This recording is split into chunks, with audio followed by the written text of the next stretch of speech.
Welcome back to another edition of the Real Duo Podcast. I'm one of your hosts, Wade. I'm another host, Devin. We're together in the same room again. Twice in a row. Like last week. First time. Twice in a row. The first time twice in a row? Yeah. That doesn't make any sense. First time twice in a row. I guess. What have you been watching this week, Devin? For Christmas, because Christmas was last week. It's Christmas. I just want to say happy New Year to probably, because Happy New Year. This will probably be the first one of the new year. But Christmas, what I watch? I watched Die Hard. Die Hard, the best Christmas movie ever. It's not a Christmas movie. It's a fucking Christmas movie. I watched it twice in a row because it was a marathon. So that doesn't mean you have to watch it twice. But we did. So, and then I watched Christmas Vacation, which is a tradition at my house. We watch Christmas Vacation. Which that movie's just okay. I don't love that. It's just a tradition. But you got to live up to traditions. Then I think I watched something else. I watched Mando Chapter 8. We'll talk about that when we get to it. Did I watch any other movies? Oh, I watched Lucky Number 11. That's what it was. Lucky Number 11. I hate that. I hate fucking saying that. His name is Slevin. It sounds weird. That's why he calls it Slevin. Still, it's a weird title for a movie. But yeah, those are the movies I watched that I remember at least. I don't think I watched anything else. What'd you watch? I watched all three of the Tim Allen Santa Claus films. Yes. The entire cinematic trilogy. The best trilogy of all time. To end all trilogies. I also watched Gremlins, which is a fucking Christmas movie. Go fuck yourself. It's not. I watched Batman Returns, which is also another fucking Christmas movie. It's definitely He's not. Batman says Merry Christmas at the end. It's a fucking Christmas movie. You shut your mouth. No. I also watched Jingle All the Way. Tradition. Christmas movie. That's one of your traditions. Hell yeah. Put that cookie down. Put the cookie down. Put that cookie down. No. Fuck. What else did I watch? I watched Elf. Tradition. Because I love Elf. Elf makes me cry for some reason. You didn't watch Grinch? I didn't watch Grinch. I watched Grinch like a couple weeks ago. Oh, did you? I watched it in like November. For some You didn't watch Polar Express? No, I don't like that movie. Oh, really? That movie scares me. Some people consider that a classic. I'm sure some do, but that movie scares me. It's too like because everyone looks human, but I can tell they're not human. So I'm just like, this is fucking disturbing. It's Uncanny Valley. Uncanny Valley. That's what it is. How did you feel about watching Santa Claus trilogy? Did it feel bring back nostalgia? It definitely, because I grew up with those fucking movies. And Tim Allen, it was really in the first movie he does that like that Home Improvement grunt that he goes ho ho ho or whatever. And it was really funny. The first movie is like a legitimately like solid movie. It's just about like a dad trying to reconnect with his son on Christmas. The second movie is more of a rom-com, and then the third movie is kind of just like whatever.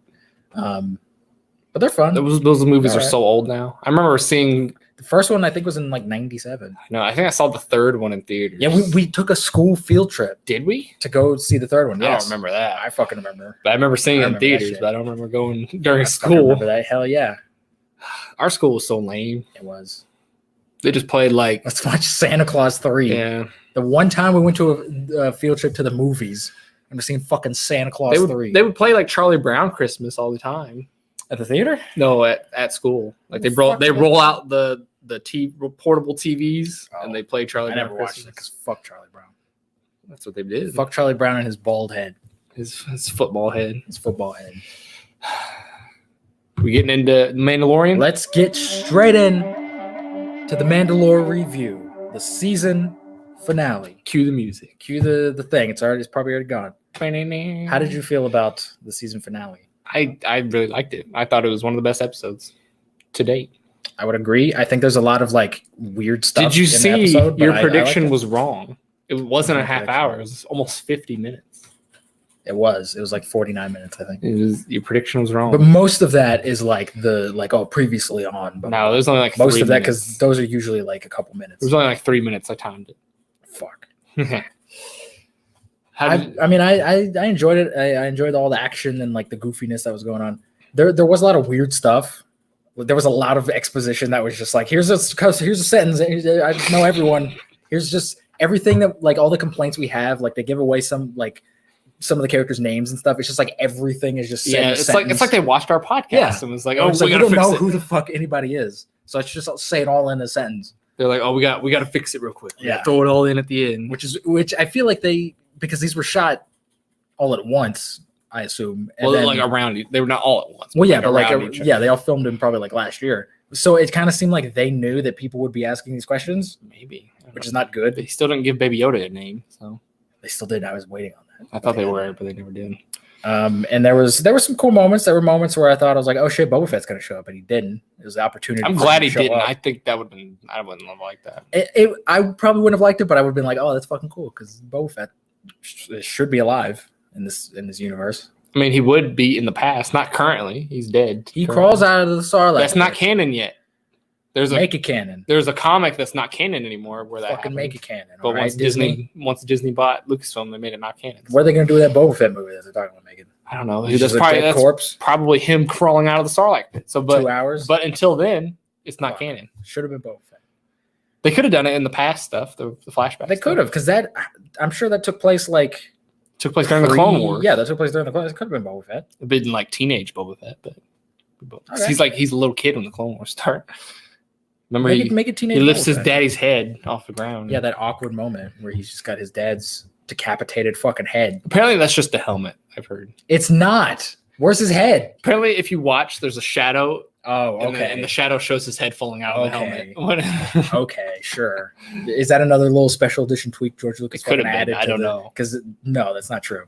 It is. It's his fucking head. You can go fucking YouTube. Why didn't he take his dad's head and like fucking? Because that's even weirder. Because that's his head. It's not. He has no emotional attachment to this helmet. Maybe he's not a true Mandalorian, so it doesn't matter. Boba Fett? No, neither one of them. That's true. Because first of all, Boba takes his helmet off all the time. Jango. We never see Boba Fett without his fucking helmet. But yeah, Jango takes his helmet. Jango takes his helmet off left and right. Plus, and as we learned from this show, that's a no-no. Yeah. Plus, neither one of them are in the cult. They just kind of have the armor. He just has Mandalorian armor or something. He probably killed a Mandalorian and took it. Probably. Let's get into spoilers though for this episode because there is a lot of spoiler-filled. I just want to say before spoilers, I still love Gus. I'm just saying. Gustavo Fring. He was great. I wish he was in this episode a little bit more. I think it was perfect. I love perfect amount. And I'm glad they're kind of setting him up to be the villain for season 2. I'm glad I like that. Because I want as much of it as possible. Don't kill him off in the first episode. Don't. I swear to Christ. If Gus dies, I'm going to Disney's headquarters. And I'm gonna shit in somebody's cornflakes. All right. There's people out there saying if Baby Yoda dies, they riot. If Gus dies, we. I don't give a fuck about Baby Yoda. Kill Baby Yoda. I'll watch the show then. Kill Baby Yoda. Don't kill Gus. Don't kill Gustavo. No Gustavo. Great. I love that actor. He's fantastic. No Gustavo. So we found out the Mandalorian's name. I forget what it was. Din Djarin. Something like that. Din Djarin. Whatever. He doesn't go by that name, so it doesn't. He doesn't. He just goes by Mandalorian. I think that was kind of like we didn't need to know his name. No, that wasn't when we said we needed to know people's names. It wasn't him. It was like Carl Weathers, which I still don't know his name. They said it. Grief Cargo. I was gonna say they said it like twice in the episode, but I still don't remember. It was just like everyone else because the Mandalorian. I liked that they had this air of mystery around the Mandalorian, and then they in this episode they just kind of like everything that was a mystery is just kind of here's how we got adopted into the fucking cult. Here's his name. Here's what he looks like. Well, I mean, here's everything all in like 40 minutes. It didn't feel like they just dropped that though, because they're kind of hinting his flashbacks throughout the season. So it didn't feel like a complete drop. But like his name did kind of come. His name was just like, hey, I know you. Your name's this. Well, we also got Gus's name. I don't remember what his name is either, but Moff Gideon. Yeah, something like that. Moff Gideon. We got his name, which is a dope name because apparently Mandalorian and him know each other somehow. But the Mandalorian doesn't really seem to know who he is. He was kind of like, I guess I know him, like, yeah, whatever. Like, but he knows everything about this fucking guy. I guess he Googled him. Maybe Star Wars have Google. They have Google. They do have the libraries. We saw that in the prequels. So I don't think he can access Mandalorian library. I don't think he can access the Jedi libraries. But it's not Jedi. The archives are incomplete. Be in the Jedi library anyway. He'd be in the Mandalorian library. I guess it'd be just the Coruscant one because the Jedi are dead. I guess, yeah. And also, IG-11 comes back. Which he's actually kind of dope in this. I like to see. He's dope, but I feel like his big like epic sacrifice when they play the music and everything. I just feel like it was kind of like we don't really care about this. Yeah, I was like, the Mandalorian has no he doesn't give a fuck. No, he doesn't like. I'm sure he would have just been like, all right, go do it. Whatever. He doesn't like robots. Yeah, so it was kind of just this weird like, am I supposed to feel something right now? Because I don't. And then he just died. He pulls a Terminator. You didn't pull the feels for Taika. No. Pull out the feels for Taika. It barely sounds like Taika. I know. I didn't even recognize him. He talked. You wouldn't know that was Taika Waititi unless somebody said that was Taika Waititi. I mean, I just did. So Yeah. Now you know. And also, the Mandalorian gets a jetpack. And he takes his helmet off. That's a big. And he takes his helmet off, and guess what he looks like? He just looks like fucking Pedro Pascal. Because that's who he is. Imagine if he was like blue or something like that. That would have been awesome. If he was just like a blue alien man. Why? Like he literally just looks like Pedro Pascal. That's what he is. Because that's what like they didn't. Remember when Darth Vader took his helmet off and he was all like fucked up and like he was just a man and that was like the big thing. It was like, oh, Darth Vader's just like some guy. I guess they were kind of going for that. But I don't care. But he was like very awkward and like this. He was dying. He was like bleeding everywhere. He was dying. And I was like, at least make him like give him like a weird eye or something. He's just Pedro Pascal. What if it was like Yoda? That'd be crazy. He was on stilts. It was Yoda's father. Oh shit! Does Yoda have a father? He should. Where the fuck did he come from? He didn't just create himself. So he was created of the Force. No, he's asexual. He just buds off another one. Well, he still has a father. But he would bud off. No, it could be a mother. It's like a gremlin. They just fucking sprout off each other. We don't know anything about this species. That's true. Except apparently all of them can use the Force. We do know though that Baby Yoda is technically now a Mandalorian. Kinda. Technically. Like 50%. He was accepted into the guild, and they're just like, all right, fucking. But that one chick is like, he's fucking weak. He'll die. He's weak. He's gonna die. You got to take him back. And I love how they're setting up they're setting up the rest of the show to just be like, oh, it's just gonna be this weird like semi-buddy cop comedy with the Mandalorian and this fucking baby.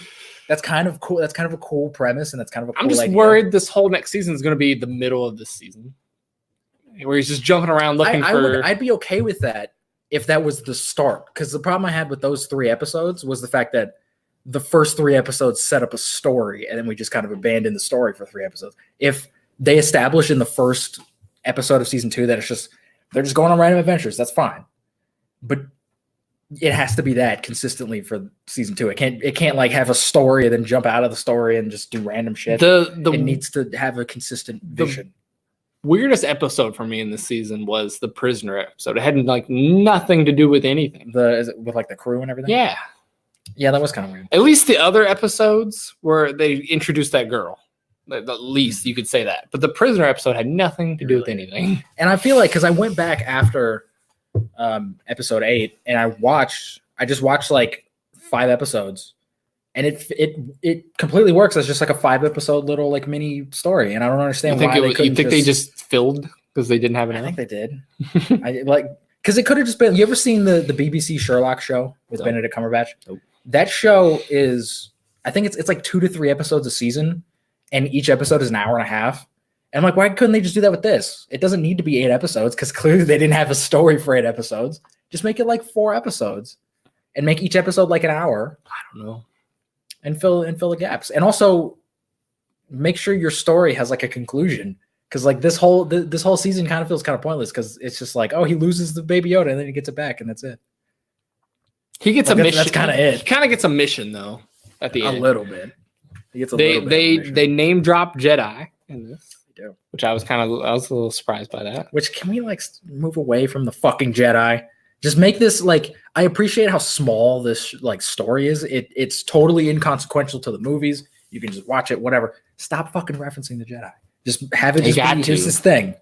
Here's this thing that's going on. And you know what? They kept the tradition of there's a lightsaber. There's a goddamn lightsaber in this fucking show. All right. The show that's supposed to be a fucking space western, all of a sudden has a sword in it somewhere. It's at the it's the last thing you see.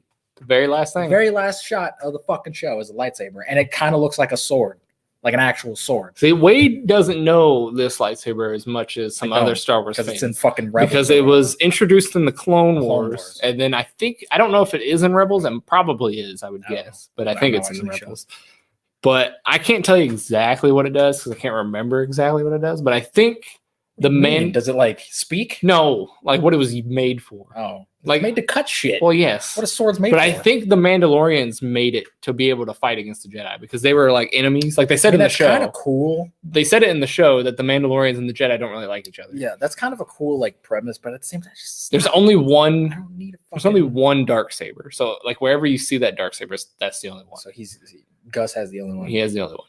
Yeah, I know for a fact it showed up in the Clone Wars, but I don't know if it's in Rebels. So I guess, dude. Like, it didn't need to be here. It didn't need to be. It's kind of badass that Gus has it though. I kind of like. I mean, it is. I didn't think it would actually show up. I thought that was only going to be a show thing, and that was never going to. I mean, I guess it is a show thing, but it was never going to show up in live action. And it looked terrible in this show. Like it looked. That's how it looks in the show, though. It doesn't look like a lightsaber. It looks like a sword. No, but I mean, like the glow around. That's how it looks. It looked like if I was to make a YouTube video and put a lightsaber in it, like it looked like a fucking because it's black, cheap effect. It's black. That's why it looks like that. You couldn't just make a fucking like sword and have a light in it, like. That's not how it looks in the show. It's literally black with a white beam around it. It looks dumb. That's how it looks really bad. That's how it looks in the Clone Wars show. Stop it. I don't know what that is going to do because he could just murder the Mandalorian. Yeah, he could just sneak up behind him in half and just fucking. So like I don't stab him in his back. Like, is he going to fight Luke? Is like the Mandalorian going to kill Gus and use it? Don't put Luke in this fucking show. Who else is he going to fight? Don't put fucking. Like, don't fight anybody. Why put the lightsaber in? I bet season 2 there's going to be some MacGuffin. The Mandalorian finds another one, or he has to make another one, and then they have a fucking dumb sword fight. If anything, I think. How much you want to bet that that's going to happen? No, I think he'll kill Gus eventually and take it. I think because the Mandalorians usually have it. I don't know how he has it. Gus had it. Probably killed the Mandalorian and he took it. I don't know. I don't know where it ends up in Rebels, so I don't know who has it in Rebels. I don't know. I think Darth Maul had it at one point. Why would Darth? He's got a lightsaber. Because I think he lost his lightsaber. Fucking Darth Maul's so dumb. Can we just like kill Darth Maul for good? He did. He's dead in Rebels. He's killed him so in Rebels. Dumb. He's so fucking. Did you not see that fight though? I don't watch Rebels. No, like everybody was playing it on Facebook. I didn't watch it. I saw the image of like Obi-Wan doing like a thing. He just stabbed him. Like they didn't even like touch lightsabers. He just stabbed him, and Darth Maul died. These shows are good. Apparently, I haven't watched Rebels. Clone Wars is good though. Star Wars is great. I like the Clone Wars. I haven't watched it in a long time, so I don't remember the details. I watched the first episode of Clone Wars, and I'm like, I have no idea what the fuck is. You gotta like get into it more. You can't just watch it. It's only 30 minutes. You gotta get into it. I know. I'll watch it at some point. It's on Disney Plus, guys. If you want to go watch it, it's on Netflix too, isn't it? I think they moved it. It's on Disney Plus. They're getting ready to make the last season. They're gonna actually finish the show. I'll have to wait till it's done, and I can. I don't know when that comes out. I think it comes out next year. Probably. But I think it's all spoilers. Did you like this show as a whole? I'll agree with you. I don't like the middle. I don't. It's just so out of place. Is definitely the weakest of the part of the show, and I like the show aesthetic wise. Like I think the imagery in it is fucking great. I love the score. The Mandalorian theme is like fucking awesome. The wah, that stuff's fucking. I don't know where that came from, but it's so cool. And I love like the Western kind of like aesthetic, and I love how he moves like a cowboy and all that stuff. I just think that like the weakest aspect of the show is just the writing. Like it's just a not very but well it's not show. Though, because if like you said when you watch those 5 episodes in a row, it's not that bad. No, I mean it flows fine, and you don't have to watch those episodes, but it's still just like exposition and characters we don't really care about all that much. Like, I don't give a fuck about Carl Weathers other than the fact that he's Carl Weathers and I like Carl Weathers. I don't care about his character. He could have fucking died in the last episode and I wouldn't have cared. I like the Mandalorian, but that's only because he's kind of mysterious and kind of a cool cowboy man. I don't give a fuck about Gina Carano. I don't care about her. I mean, he's a dead. Robot. He's a lifeless robot. I don't care about him. He's dead. And Gornot or whatever his fucking name. Peter Quill or whatever the fuck. I didn't care about him. He was in a couple episodes. So it's like I think it needs better writing, and the story also is kind of lacking because it's kind of just like Baby Yoda. Here's this baby that I got to take care of. I stole it from somebody for some reason, and then somebody else tried to take it from me, and then I just got it back. Like that's the story of the season, and I think you need a better story, and you need some better. Stop making the Mandalorian also a dumbass, leaving the baby everywhere. Yeah, stop doing that because he shouldn't be a dumbass. He shouldn't. He should at least have common sense to not don't leave the baby, force sensitive baby, on a spaceship in Tatooine. By itself. God damn it. Or with a bounty hunter droid, because that don't leave it with anyone. That doesn't make any fucking sense either. But I would describe the show as a comfy show. Do you know what a comfy show means? Like don't take it seriously. It's sort of like Psych. Psych is sort of a comfy show where you can just like you can have it on in the background and like semi pay attention to it and you get some fun out of it, but like don't take it like too seriously because it's not great. But I can watch it and enjoy it for what it is. I like because I do like some aspects of the show, but I don't think it's a great show. I liked it, but I think if I went and rewatched it, I'd skip those middle 3 episodes. Yeah, I did it and it worked. I would at least skip the prison one because that one just. I think maybe skip episodes 5 and 6. You can watch episode 4 because I guess you need backstory on that character who's super important. What is episode 5? Oh, it's episode 5 was when he goes to Tatooine and he teams up with that guy with the earring. Yeah, that's fucking stupid. And that's a dumb episode that doesn't mean anything. Yeah, don't watch that one. Don't watch 5 or 6. So watch 1, 2, 3, 4. You can even skip 2 because 2 is very pointless as well. It's just my ship gets overhauled by a bunch of Jawas, and then I just get all my parts back. But that episode shows the Baby Yodas in the Force for the first time. So I guess you kind of need because they reference that a lot. 1, 2, 3, 4, and then 7 and 8. Skip and 5. You'll get a full story. They should just cut 5 and 6 out. That was pointless. They should, unless it somehow comes back in season 2, which I doubt it will. It might, but I doubt it. I doubt it.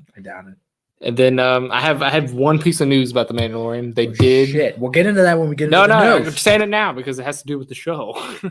They did confirm season 2 for fall 2020. So fall next year is when it's happening. Hopefully they can actually improve because I think this show has potential to be fucking great, and this season just wasn't fucking great. It was just kind of all right. So about a year from now, we'll get season 2. Hopefully it's better.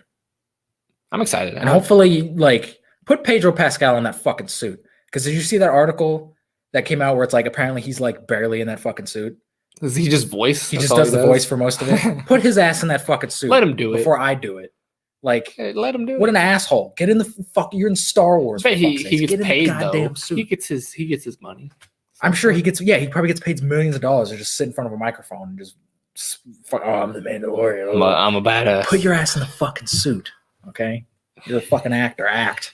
I mean, James Earl Jones wasn't in the Darth Vader suit. But James Earl Jones is James Earl Jones. Pedro Pascal's not. Hayden Christensen was in the Darth Vader suit. Yeah, if Hayden Christensen can fucking be in a goddamn Star Wars suit, so can you, Pedro Pascal. Which is sad to say on his resume, he can actually say he was Darth Vader.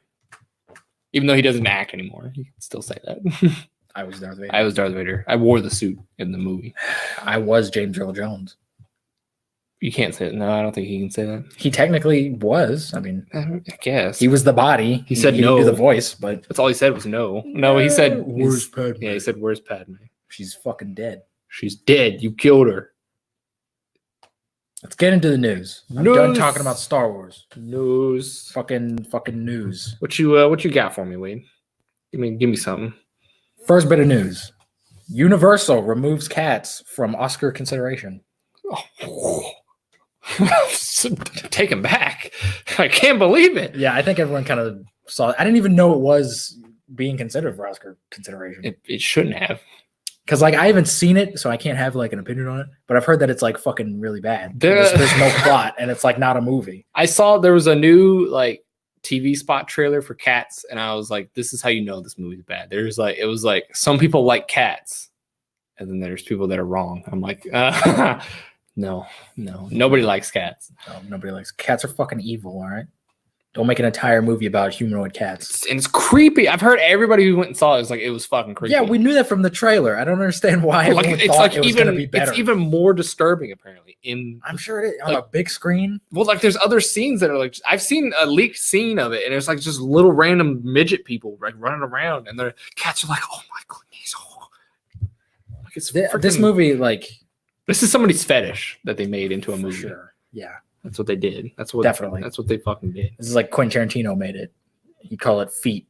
Except they called it cats. Oh, somebody's called it cats. Somebody's got a. That was the original pitch. Tarantino actually went and was I want to make a movie called Feet. And it's just feet. And they're we can't do that. Let's make them all singing sentient cats.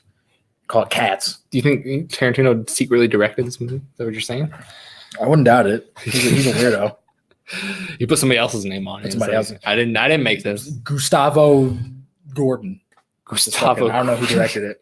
It's just his name. It's just his name backwards. Oh my god. I can't even imagine that. Ontario Ninqui. Ontario Ninqui. It could be a name. Could be a name. Fake. That's a clear fake name. Nah, it's real. Go to the store and tell someone your name is Ontario Ninqui. If you say it with enough confidence, they believe. My name's Ontario Ninqui. You sound like a Star Wars. What's your middle name? Fu. Ontario Fu Ninqui? Yeah.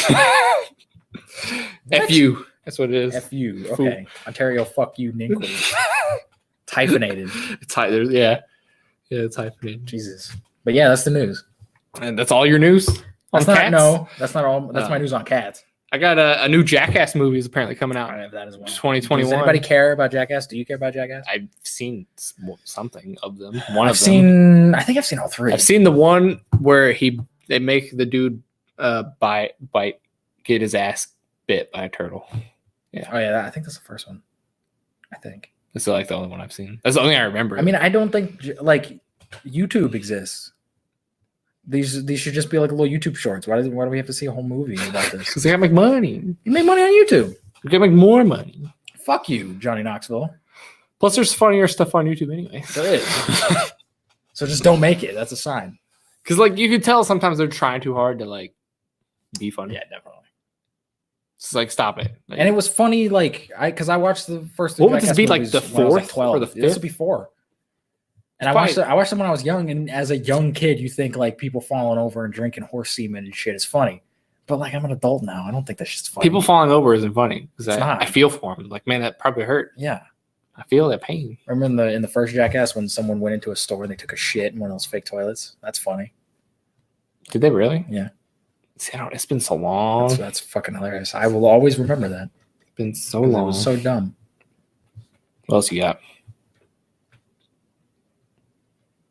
Paramount apparently is making I had to look at my notes because they're all unorganized. Paramount is apparently making a Clifford the Big Red Dog movie. Oh, shit. And there was a live action screenshot of it. Yes. Oh. I'm going to put it up on the fucking thing. It's terrifying. I haven't seen this screenshot. It's fucking terrifying. It's literally just Clifford's fucking CG face looking at the little girl. I'm like, why is this thing? Why is this a thing? This is the new Jurassic Park movie. I assume. But like, that's gonna be. Does he look cute? Terrifying. I mean, he doesn't look terrifying. He looks like a dog. Does he look like he's about to eat her? No, he's like smiling. Oh, he looks like a nice dog. Depending on how you depict that, it could be creepy. It could be very creepy, and I'm sure that there's a giant red dog outside my window smiling. Yeah, and he's also in like broad daylight, just like fucking peeking out. I'm like, nobody's gonna see you, you dumb fuck. I think in that universe, like Clifford's just normal.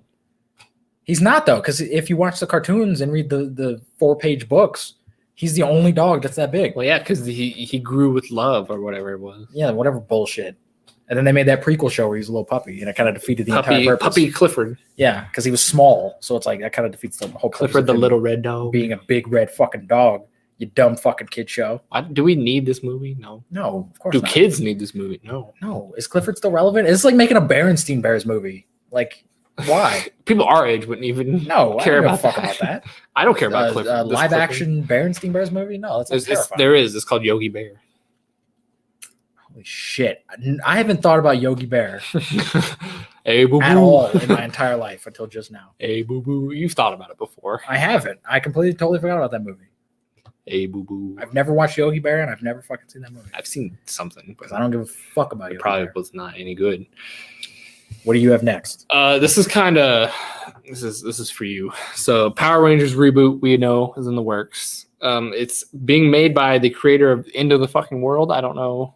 That's a show. I know what it is. I don't know if it's good though. I've heard season 1 was good. This movie will be set in the 90s. So I don't know how you feel about that. Fuck. Okay. I've talked to somebody before, one of my film school friends, about this before. Because we were going to do like a mock-up of like a Power Rangers movie. And we were saying our Power Rangers movie, we would set it in the 90s and make it like a goofy self-aware, like 21 Jump Street.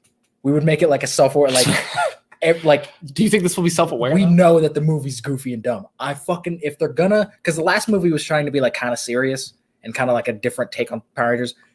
You can't do that again, because then it's like, why don't you just make a sequel to that movie? I hope this movie is self-aware. I hope that like they play into the cheese and the goofiness.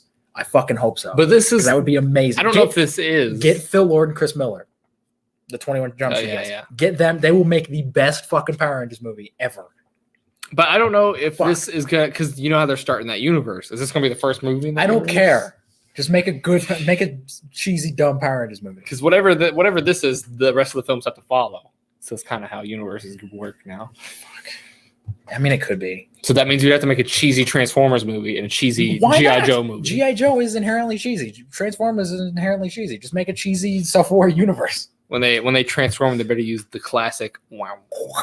Yeah. Yeah. That'd be awesome. I want the cassette tapes. They use that in Bumblebee. I know they did. I heard it. I want the cassette tapes that like transform into Shockwave or whatever. Yeah. I want those too. That'd be fucking cool. Why not do that? That would differentiate them from Marvel. Because Marvel's taking his universe somewhat serious. Just make it goofy, like we don't give a fuck, whatever. Because then everybody's like, oh, they're doing what DC's trying to do now. Fuck, you can't win with anything. No. You got to do a little bit both. You got to do the mid ground, but that's hard. Michael Bay is going to direct the new Power Rangers. No, you want like nudity in a fucking Power Rangers movie?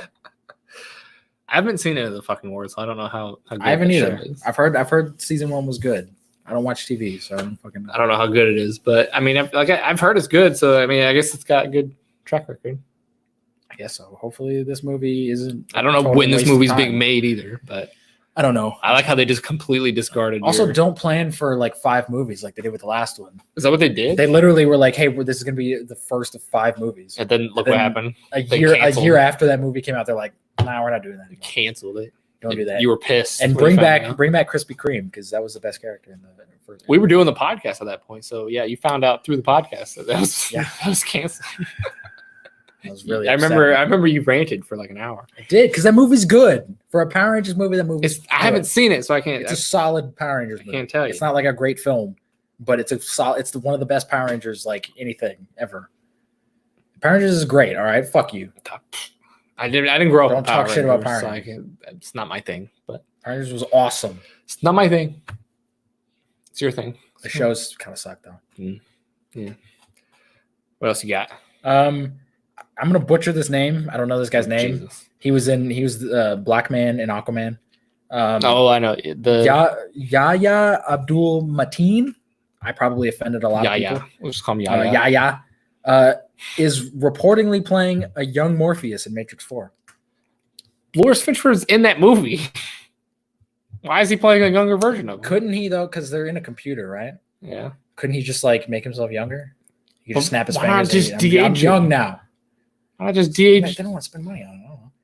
Also, Marvel fucking did it with Ant-Man. He's also like not the same like skin tone as Lawrence Fishburne either. He's very dark, and Lawrence Fishburne is kind of light skinned. So that'd be very strange. Maybe like, I was tan back then. Maybe I was more tan. And then I was indoors. It's a glitch in the system. Well, they could say that because like in the Matrix they blocked out the sun. So that yes. Are they gonna like have a whole scene of just explaining this? I don't know. Like, Jesus Christ, that would be kind of unnecessary. This whole thing is unnecessary. Just use Lawrence fucking Fishburne. Just de-age him. They did it in Ant-Man and Wasp. They proved that you could do it. Yeah, and that looked great. They proved that you could do it. And I don't know how much screen time this fucker's gonna have anyway. I don't know. I don't even know how much the original cast is gonna be in. Probably not. Keanu's apparently training for it, so I don't know how long he's gonna be. He's dead though. He is dead. He died. Has no right. He died like Jesus, and because he was Jesus. He was computer Jesus. He's computer. He was computer. That's what he was. He was computer Jesus. Computer Jesus. Computer Jesus. My last piece of movie news.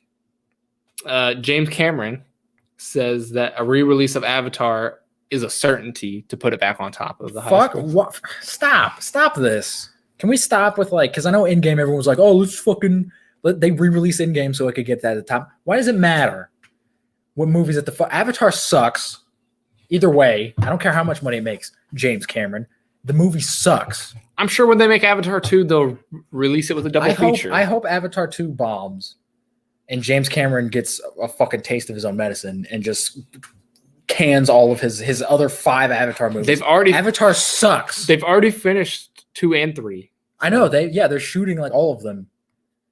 Stop. So if one of these sucks, they can't like just go back and fix it. Yeah, they're done. Yeah, they're done. And I hope James Cameron. I hope the second one fucking just bombs. I hope James Cameron doesn't realize that movie made a lot of money because it was good. And it was revolutionary at the time. Yeah, unless he's doing some like that's what I'm saying. Like I hope he realizes shit we've never seen before. It didn't make a lot of money because it was good. It made a lot of money because it was right when 3D was becoming a big thing, and it's a completely CGI movie almost. That was most of it, one of the first to do that also.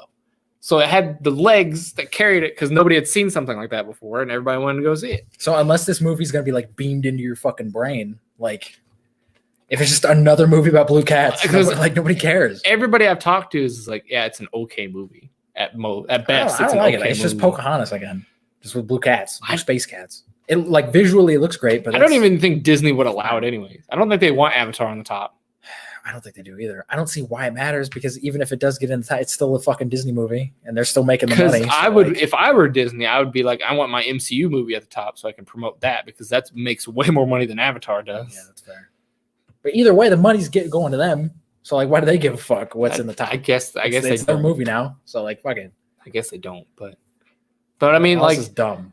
Even if Avatar does, I'm sure when the next Avengers movie comes out, which inevitably it will, Endgame might play before it, and then it'll beat it. It'll beat it again. It'll just be Endgame and Avatar for the next 10 years. Just until something actually comes out and actually beats them by quite a bit. Because Endgame only beat it by a little bit. A couple million, I think. Yeah. So until something comes out and beats Endgame by like 100 million, then it's not gonna. Stop making fucking movies, James Cameron. I really hope Avatar 2 just sucks. I just said that. I know. I hope it sucks and I hope it makes zero money. I mean, the first one sucked. So it does. It sucks very much. Sucks very much. You got any more movie news? That's all the movie news I have. I have some Marvel news. I got some game news. Oh, you have game news. Did you see that the Xbox released the picture of its new Xbox?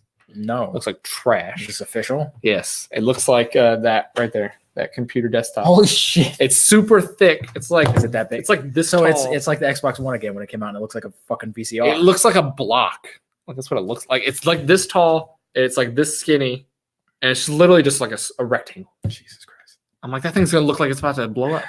It's gonna overheat. Sony, like, say what you will about the PS3, but the PS3 came out and it was sleek and it looked great, nice for what. And it was like you get your money's worth. PS4 came out. That fucking thing looked sexy as hell. It did. That thing looked cool as fuck.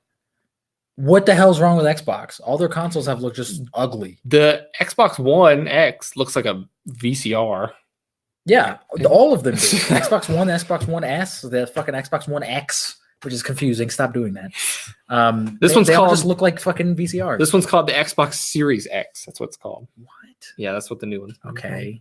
Just call it the new Xbox. Why do they keep PlayStation's simple. 1, 2, 3, 1, 2, 3, 4, 5. You got Xbox, Xbox Infinity, and then you get Series 1. What did it go 360 after? It went Xbox, then Xbox 360, and then Xbox One. Like, everybody was like, maybe they're gonna do a 720, Xbox 720. That's dumb. That doesn't make any sense. It's just it's an Xbox 180. These are weird names. Stop, Microsoft. When are we gonna get the Xbox 2? We're never gonna get it. Nope. We're never gonna see it. Never gonna see the sequel. We're never getting a sequel. I don't want a sequel to that fucking thing because Xbox One sucked. That was the only game. It's a big dumb piece of machinery. Marvel news. Marvel. I do have some Star Wars. I don't know if you want to do that, but we can do Marvel first. We can do Marvel first. All right. Deadpool 3 is in development, I guess. Yes. I guess this is news, even though we kind of knew this. Well, it had been rumored. We've been talking about it being rumored for a long time. Ryan Reynolds officially announced it finally this week. We all kind of knew.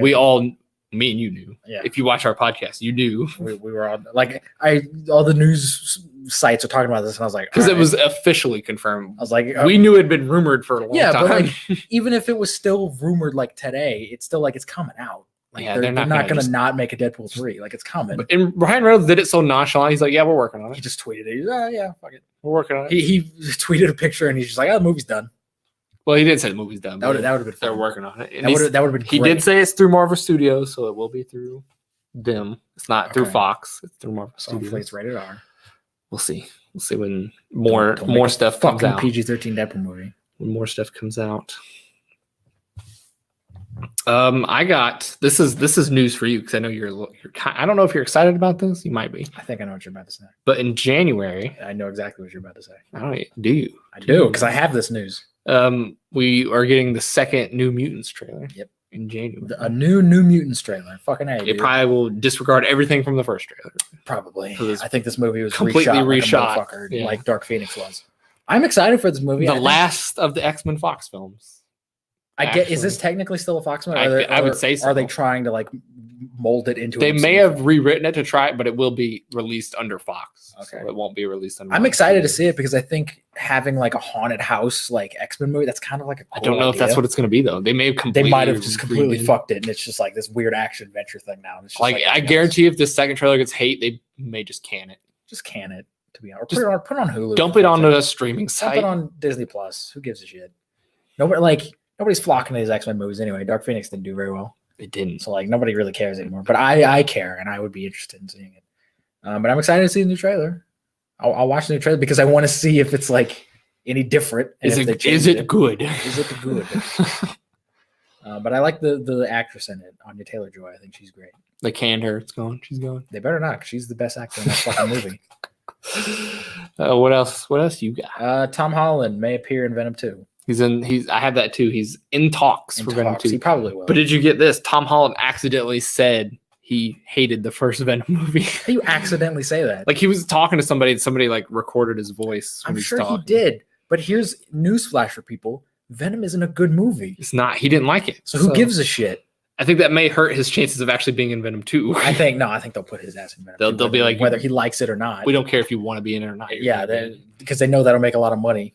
And that'll just be the gimmick now in every Venom movie. They're just like, fuck, how are we going to make $1 billion like the first one? The first one didn't make $1 billion. It came close. It came too close. It was $800 million. It made way more than it deserved. It was not a good movie. It wasn't at all.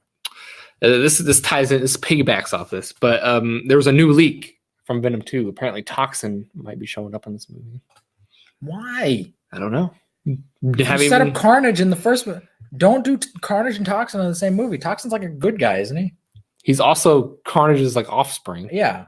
It's like, don't have that in fucking Venom 2. Just do Carnage. I want to see Woody Harrelson. There's a lot of just randomness being thrown at this movie. Fucking You're gonna have a Spider-Man cameo. You need a Toxin spinoff. It's gonna be about Venom fighting Carnage and Toxins in there. Apparently. And Spider-Man shows up somewhere. The cameo. Fucking stop. Stop making these Venom movies. And Morbius fucking is coming out next year. I forgot. I think everyone's forgot about Morbius. Until that trailer drops, I'm gonna keep forgetting until that trailer drops. Because nobody cares about that. I don't care about that. I don't care about that. I don't think Jared Leto gives a fuck about it. He's in the movie. I'm sure he doesn't. I'm sure he doesn't even want the movie. He's like, oh man, I wish I was the Joker still. It's like, fuck you. I wish all my scenes didn't get fucking cut out. I wish Phoenix didn't take my role. Yeah. Apparently he was pissed about it. Fuck you, Jared Leto. Fuck. You got anything else? Or that's all Marvel news. I got one more Marvel news, and I left this for last for you.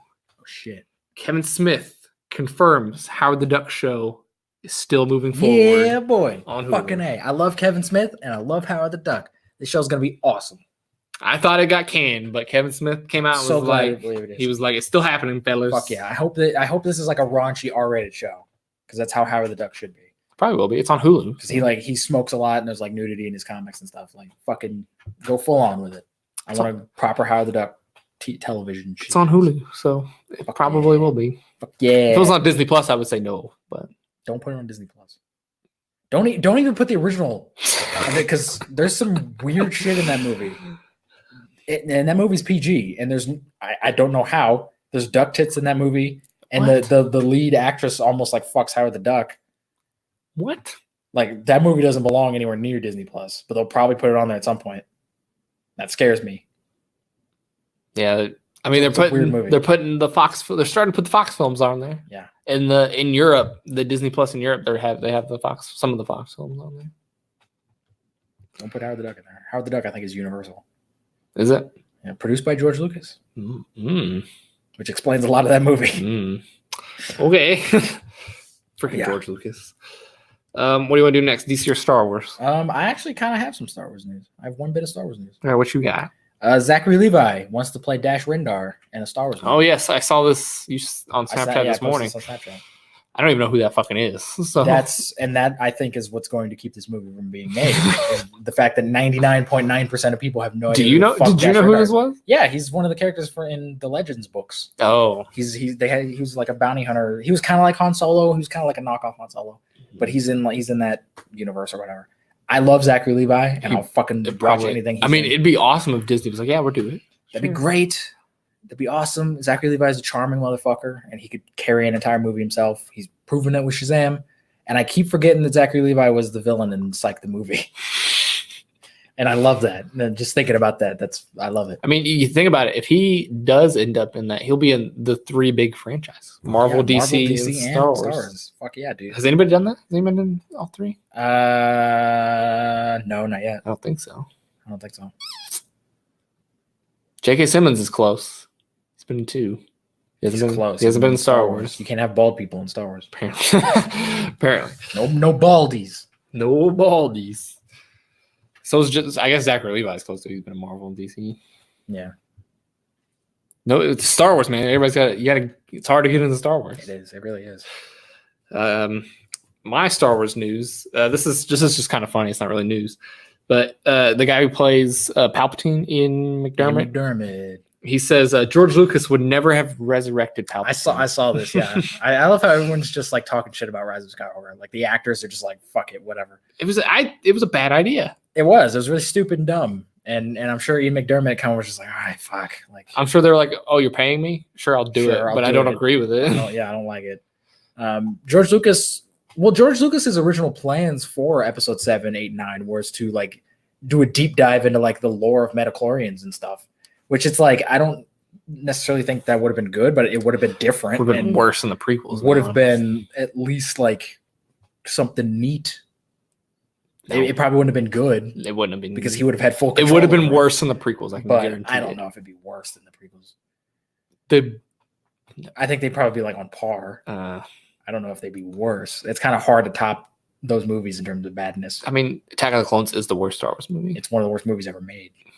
I wouldn't say it's the worst movie ever made. One of the worst movies ever made. Have you seen Samurai Cop? I have. Fuck you. Samurai Cop is amazing. I knew I hit a nerve when I said fuck you. Samurai Cop 2 maybe, because that sucks. Samurai Cop 1 is amazing. I knew I would hit Shut your mouth. I would hit a nerve with that. We're talking about Star Wars. And then my last piece of Star Wars news. I know you don't care about the Obi-Wan series. I know. But it's apparently been confirmed Luke Skywalker will be in that series. I don't know if it'll be Mark Hamill. It'll be CG like in Rise of Skywalker. It may just be a kid. No, they'll get some asshole and they'll fucking put Mark Hamill's fucking face on him. I don't know. They just love using that goddamn CG face. They just love doing that. Stop fucking, just make a show. Don't have any references to any of the other movies. Don't have any of the other characters. Just make a fucking show. Make it Logan. Obi-Wan series. Make it like Logan. Make it dark and serious and R-rated and have Wolverine just scream fuck. Wolverine? Obi-Wan. I'm thinking of Logan. Have Obi-Wan yell fuck in a little girl's face like in Logan. He'll yell fuck at Luke. He'll yell fuck at Luke. Just be like, you fucking kid. And I would watch that show then because that sounds amazing. If that was the trailer? Yeah. Just you fucker. And then Obi-Wan comes in with Disney Plus. It'd be amazing. I could see Ewan McGregor doing it. I would love it. He would totally do that. I could totally. Ewan McGregor's a fun guy. I know. He could do it. He could do it. But no, do you think they'll gray him up for the show? They'll have to at some point. If the show keeps going, they're going to have to. I don't know if at the start they'll gray him, but eventually it's got to lead to fucking A New Hope. It doesn't have to. They could start right after episode 3. What's the point? I don't know. What is the point? I'd rather watch an Obi-Wan show during the Clone Wars than in between 3 and 4. It's called the Clone Wars though. That already exists. Those I don't. We don't go deep into the Clone Wars where we mainly talk about stupid politics during those movies. Because that's what the prequels were about. I know. Let's not do that. Let's go. Those fucking idiots. Let's do a little mini adventure in like the actual war with Obi-Wan. That'd be fun. All those fucking idiots who say Star Wars are made for kids, and then like let's talk about politics for 90 minutes. Let's talk about the Senate. Yeah, and the Jedi Council. Kids totally love that shit. They completely understand everything. They totally understand that stuff. They're not off playing with their Star Wars toys. And then when they hear a lightsaber turn, like, whoa, what was that?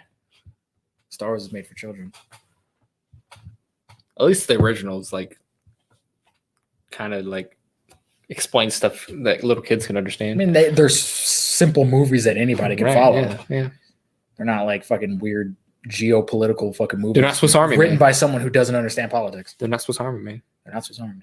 But honestly, nothing fucking is. You saying George Lucas doesn't understand politics?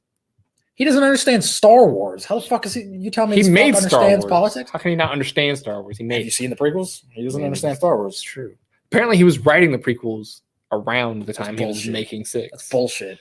Because there's all those behind the scenes things that they did for the prequels of him writing the fucking prequels. Well, like he's writing ideas. He didn't write it. Fucking, he wrote Jar Jar Binks when they were making it. I don't know about Jar Jar Binks. Like Jar Jar's the key to everything. I love it when people make montages of that shit and they're like, and they show that clip of him saying Jar Jar is the key. And I'm just like, he had big plans for Jar Jar. He did because he thought he was going to be funny and he wasn't.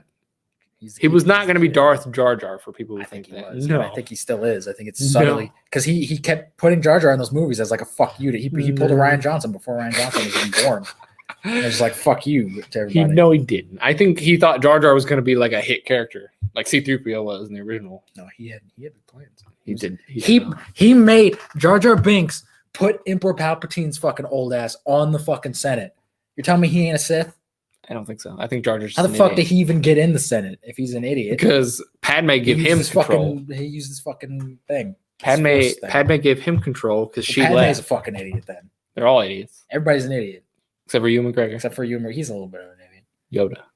No, Yoda's an idiot. He's a little bit of an idiot. When he's fighting General Grievous, instead of just like, I don't know, blasting him in the fucking heart, he spends like 20 minutes. He does eventually blast him in the heart. When he's about to die. You could have shown him with a blaster, and as he turns around, instead of being like, oh, hello, you could have just... Or you just force crush him. He can't use the force. Or just force crush him. He's a goddamn robot. Right. just take his ass and throw him off a cliff. Put him in lava. But no, we have to do a 20-minute fight. T2 is ass. T2 is fucking ass. All right? Why isn't that a saying? T2 is ass. T2 is ass. Let's make it a saying. T2 his ass. T2 his fucking ass. Hell yeah. That's all Star Wars news I have. That's all Star Wars news I have. I have one DC news. I have one bit of DC news as well. Is it the same?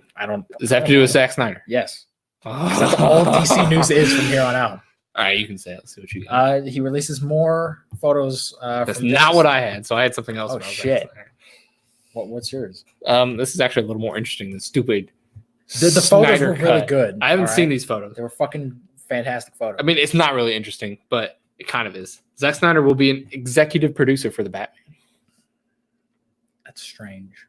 He's pulling a Christopher Nolan. Christopher Nolan was an executive producer for Man of Steel. You would think that like they fucking kicked him off of Justice League. They didn't kick him off. He left. He left, but then they reshot half of his movie.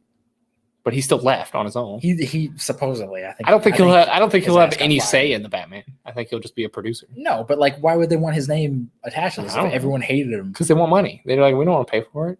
Why not release the Snyder Cut? DC's so fucking weird. It's Warner Brothers, not Warner DC. Brothers is so fucking weird. It's like, we don't want anything to do with Zack Snyder anymore. Let's make him a producer on fucking the Batman.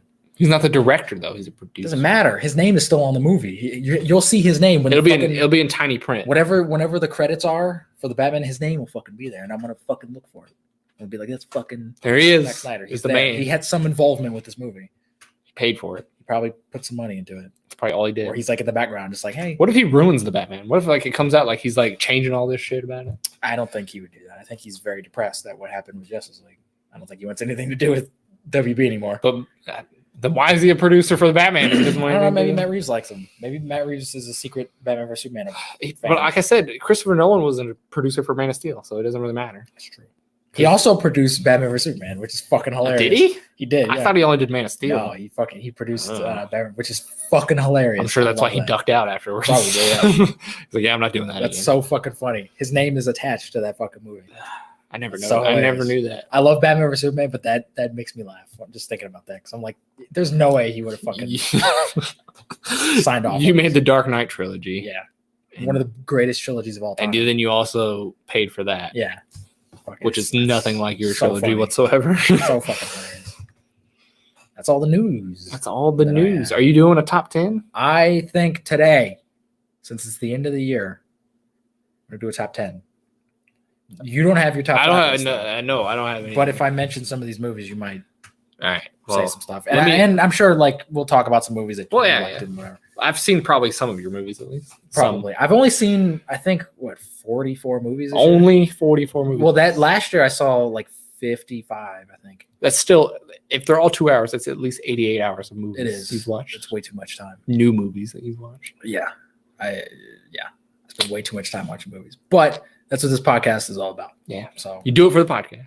I do it for the cast. First, I want to do honorable mentions. Movies. I was going to say you're going 10-1, right? Yeah, I'm going 10-1. But I'm going to do honorable mentions first. Movies that were either on my list or I considered for my list that are great that just didn't. They just weren't. They weren't better. Other than movies others. beat them out, and they just didn't quite make. How many honorable mentions do you have? There's I think 5, 6. Oh, jeez. All right. One is Marriage Story, the Noah Baumbach movie that's on Netflix. You really like that movie. I thought that movie was great. It's But it didn't make your top 10? performance heavy. It didn't make the top 10 just because I don't think I'll ever watch it again. Oh. It's one of those movies where you're like, this is great, and I love all the performances, but I have no reason to watch this ever. That's how I feel about Her. Like I feel like I watched it once, and I'm like, I got everything. Yeah, it's one of those movies where like it's fantastic. It's great. Adam Driver's fucking phenomenal in it. Scarlett Johansson's fucking phenomenal in it. Did Rise of Skywalker make you? We'll talk about it when we get to that. All right? You fucking wait. Be Okay. patient. All right. I'll wait. It's a really great movie, but it didn't quite make my list. But it's still great. You should watch I it. haven't seen it. Okay. Next would be Joker. Joker was actually on my list for quite a while. Whoa! I'm surprised already. This was a great year for film, and there were a lot of great films that came out this year. And Joker was on my list for the longest time, but then some other movies. I remember we talked about it like maybe being movie of the year, and it's still damn good. I love it. I'm not like pooping on it. I do have some problems with it in terms of some of the writing. I think some of the writing was a little like on the nose.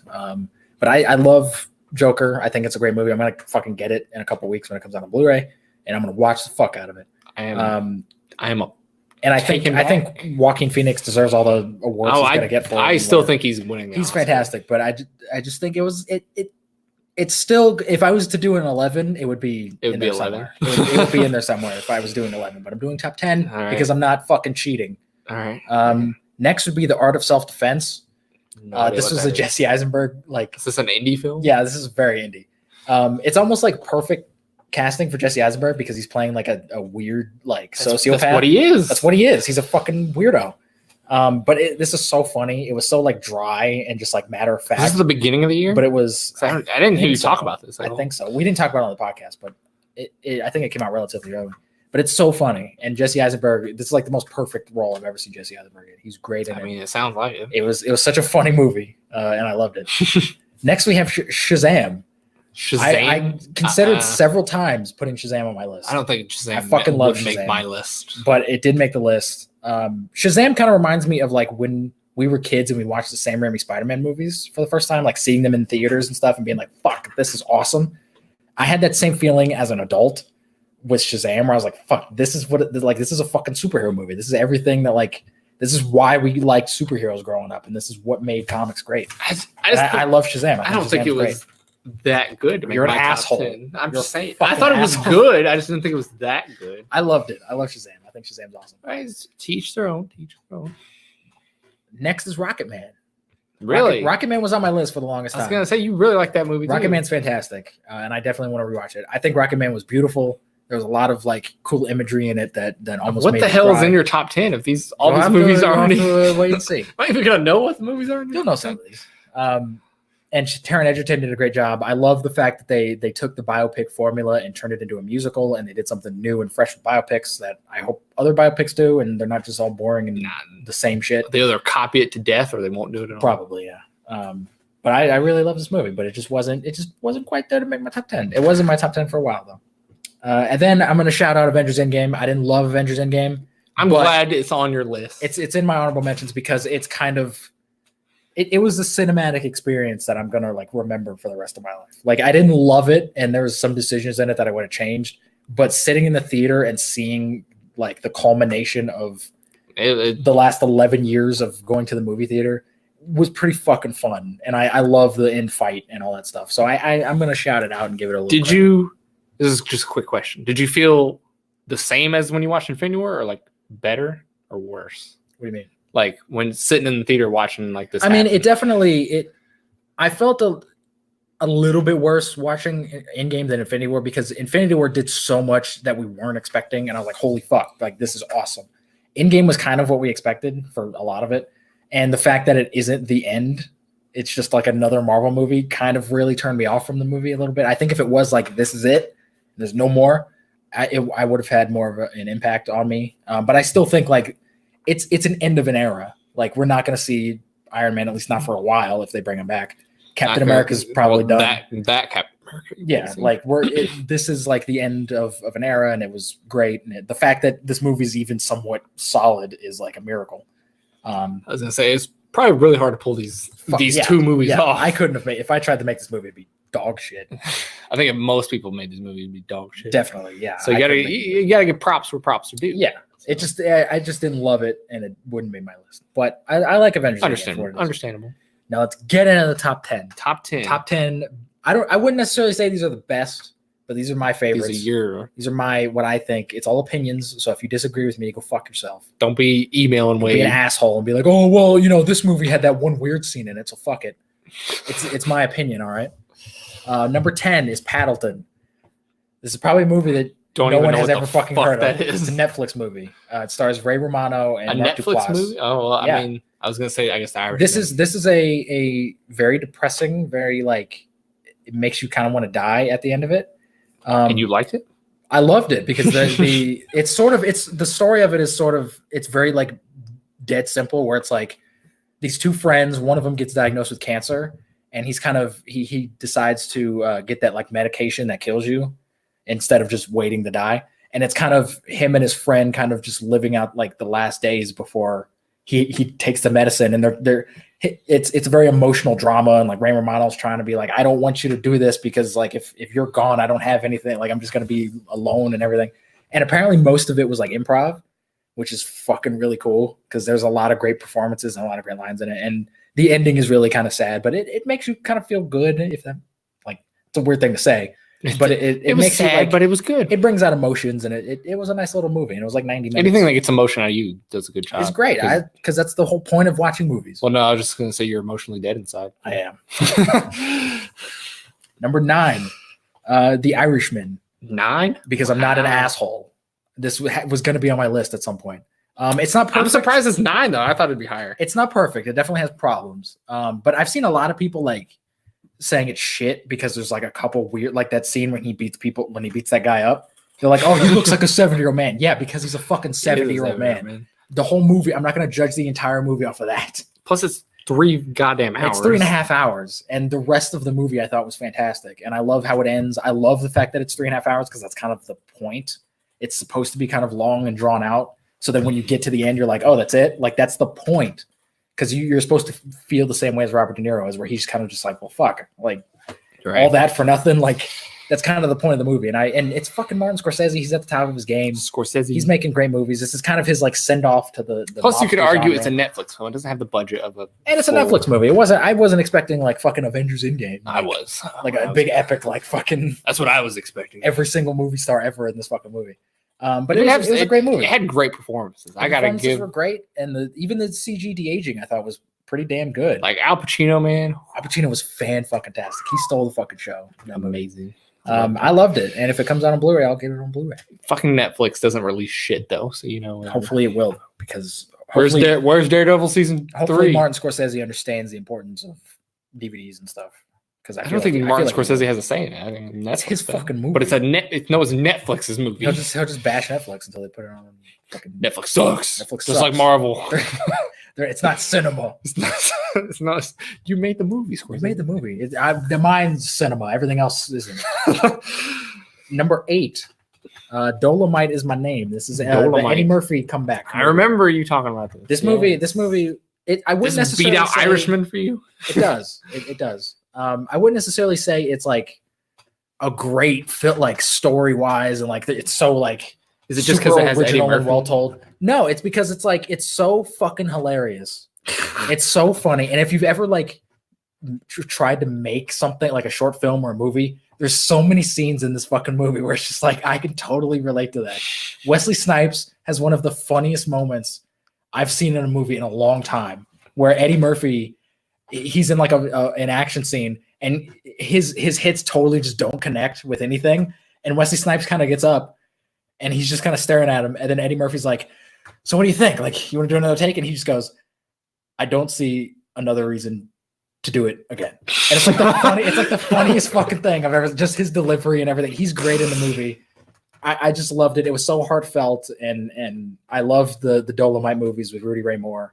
And it was such just like a homage to those movies, and I thought it was fucking great. So it was the second best comedy of the year behind Rise of Skywalker. But behind Rise of Skywalker was the second best comedy of the year.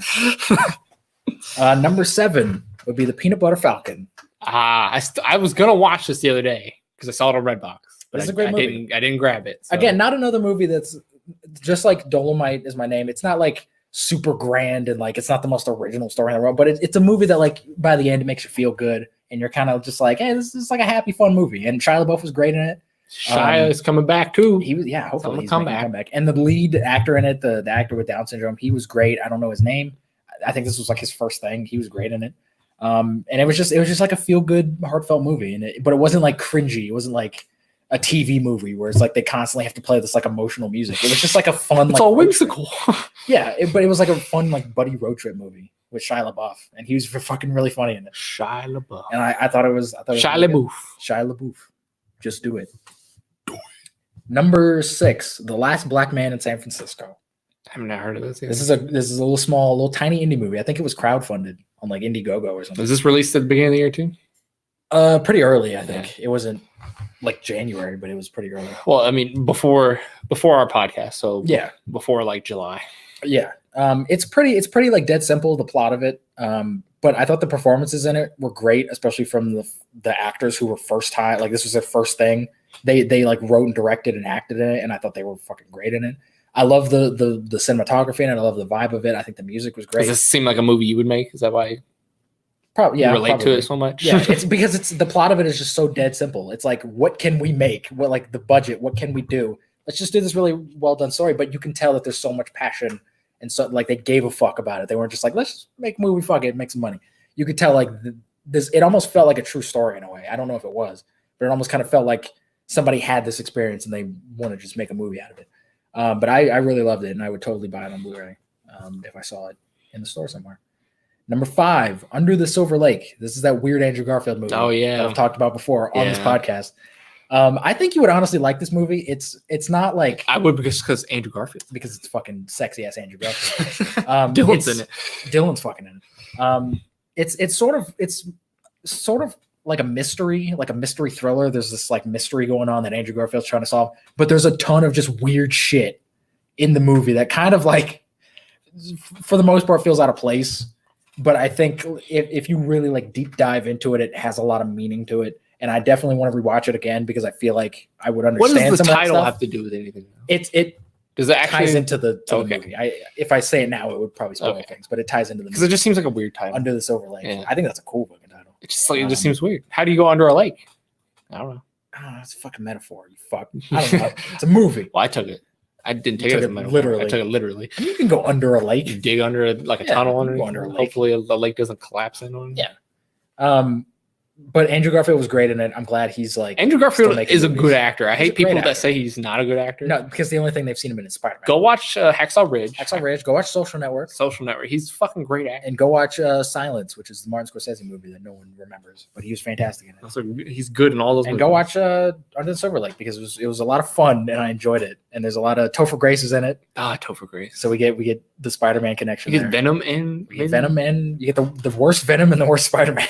I mean, there's only been 2 Venoms. Yeah, but it's still the worst. But it was a lot of fun. I enjoyed it, and I like weird indie shit like this. Oh yeah, I know that's your thing. I love weird indie shit like this. Number 4 is Parasite. This is a Korean film. Oh yes, I remember you talking about this. This movie.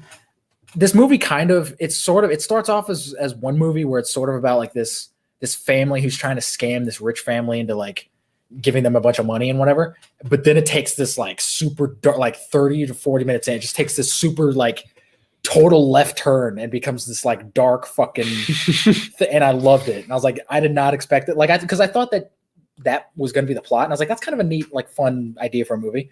But then it just like, nope, this is what it's really about. And we're doing this. Fuck. I was like, it gets real dark. You thought we were doing this, but we're doing this. And there's one shot in the movie that honestly made me shit myself. Because it's not a horror movie. Legit, Lil Poop came out. Lil Poop, Lil Poop. It's not a horror movie, but there's this one shot in it that is like the scariest fucking thing I've ever seen. It's the most like there's no music. It's just like it's terrifying. I don't even want to like think about it anymore. It was the most terrifying thing, and it came out of nowhere. It's making you want to poop right now. It makes me. There's a little poop coming out right now. You might have to wash this chair. Go get a bag. But I loved it. I thought all the performances in it were great. I loved how just unapologetically dark it was.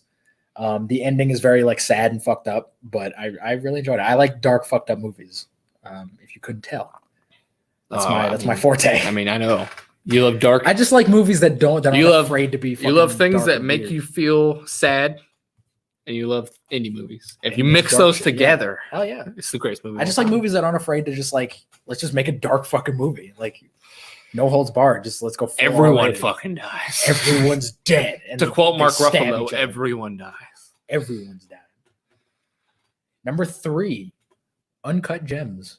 How you've seen this? I didn't see it. I've seen yet. it. Yeah, I haven't fucking seen it yet. I fucking made a Snapchat about it. You fuck. I'm sorry. Sometimes you make a lot of Snapchats. Sometimes I miss some. I fucking love this movie. I thought it was great. I haven't seen it yet. Adam Sandler was fucking great. I'm waiting. One of the best performances of the year. I'm waiting to see it with Caitlin because it came out when I went home for break, and I haven't had time. And Caitlin wants to go see it because she loves Adam Sandler. So it's so good. It's not like there's a little bit of humor in it, but it's not a comedy. Oh, I for sure know it's not. It's not a comedy. There is some funny moments in it. Kevin Garnett was actually surprisingly good. How is Kevin Garnett? He's not in it like a lot. He's not like don't go in expecting like Kevin Garnett to be like a main character. He's in it quite a bit, but he does a good job for what he's like his role. I'm excited. But it's just like Adam Sandler. His whole kind of role is like this guy who he owes people a bunch of money, and he's taking other people's items and pawning them so he can get money to pay back other people, but he keeps just like digging himself into a deeper hole, and he's kind of just on the verge of like a mental breakdown. And I mean, that's what it looks like in the trailers. Yeah, but he gives one of the best performances in the movie because you can tell he's kind of putting on this facade for most of the movie where it's like, oh, everything's fine, I got it, whatever. But you can just tell he's slowly by breaking. Like, looking at that fucker's eyes that like if one thing goes wrong today, like he's just gonna fucking kill himself. Slowly breaking. He's just gonna lose everything. And I think the fact that I could see that in Adam Sandler's fucking face is really telling. When Adam Sandler tries, he does a good job. He really does. And it's so fucking weird that like 2 years ago, he was also in a movie that made my top 10 list, The Meyerowitz Stories. So it's like, just make more movies like this, please. Quit making comedies. Quit making, don't make comedies, but make them good. Stop making stupid fucking bullshit movies. You prove that you can. Yeah, he's great. Punch Drunk Love is a good movie. I hope this movie like wins awards because it definitely deserves it. I don't know. It's just not very big. I don't know. It doesn't matter.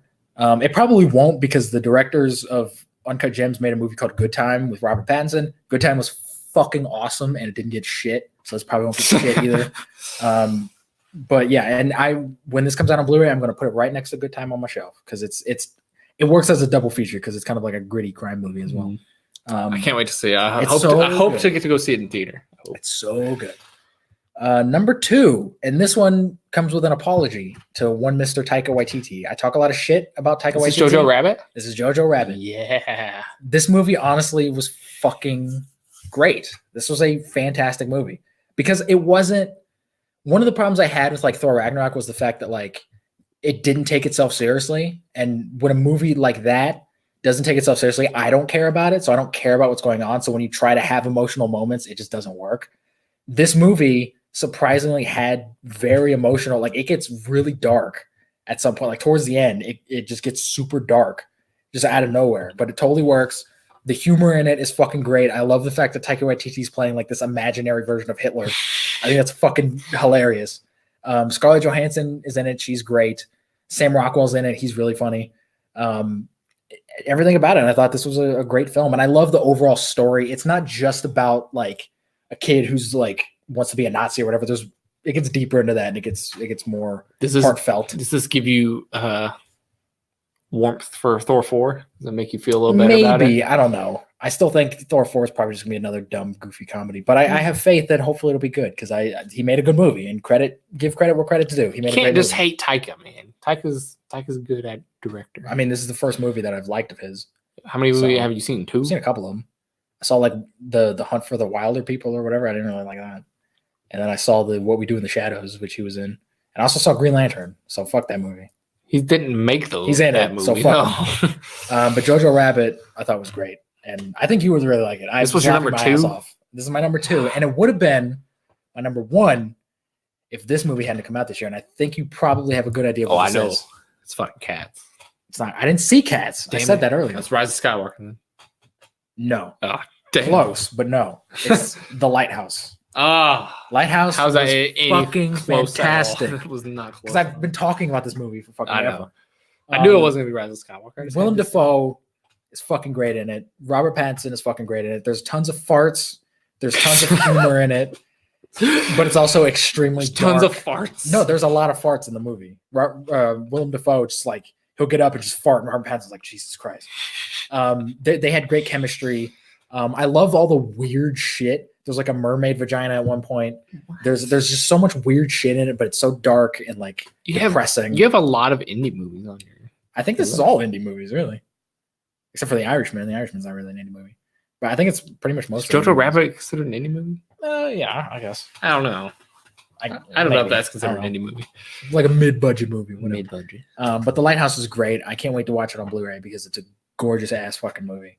And Robert Pattinson can act, so leave him alone. Let him be Batman, for fuck's sakes. Stop shitting on him. He's a great actor. He can act. I would totally recommend watching The Lighthouse. Lighthouse is great. It's great. Now let's get into the worst. Oh, you got a worst list? The worst list of 2019. How many you got in top 10? Top 10. Oh, shit. And the first one might be a little bit controversial. Number 10. Okay. John Wick 3. Really? I did not like this movie. I did. It'd probably make my top 10. I like the first act. I thought the first act was kind of fun, and seeing it in the theater and everyone was kind of like, oh, whoa, like they were having fun. But then the movie kind of just becomes like a cartoon in the second, third act. It totally kind of, because John Wick 1 was great because it was very grounded and real, and it kind of felt like this could happen, even though it's a movie and some of it's exaggerated. But like this movie completely was just like John Wick's fighting ninjas on motorcycles. Like that's not like, that wouldn't have happened in the first movie. Like the first movie was just this nice, like simple little indie movie, and it had a great, like super simple plot that made you care about the action, and it made you care about John Wick. I don't care about John Wick anymore because he's just this like larger than life action hero at this point that's invincible. He gets shot off a roof and fucking lives. The only thing I didn't like about John Wick 3 is that he didn't die. Yeah, I thought that was bullshit. But other than that, I like the movie. And I think this franchise is kind of, it's been like the Rambo franchise, where the first movie was like a legitimately great movie, and then the rest are just like whatever. 2 is really good. I like 2's fine. I don't love 2 as much as 1, but 2's fine. I think 3 is good. But I think with like 4, they're definitely going to go in a more like cartoony direction, and it's just going to be. I think they do need to end at some point, though. They definitely do, and I wish this was kind of the end.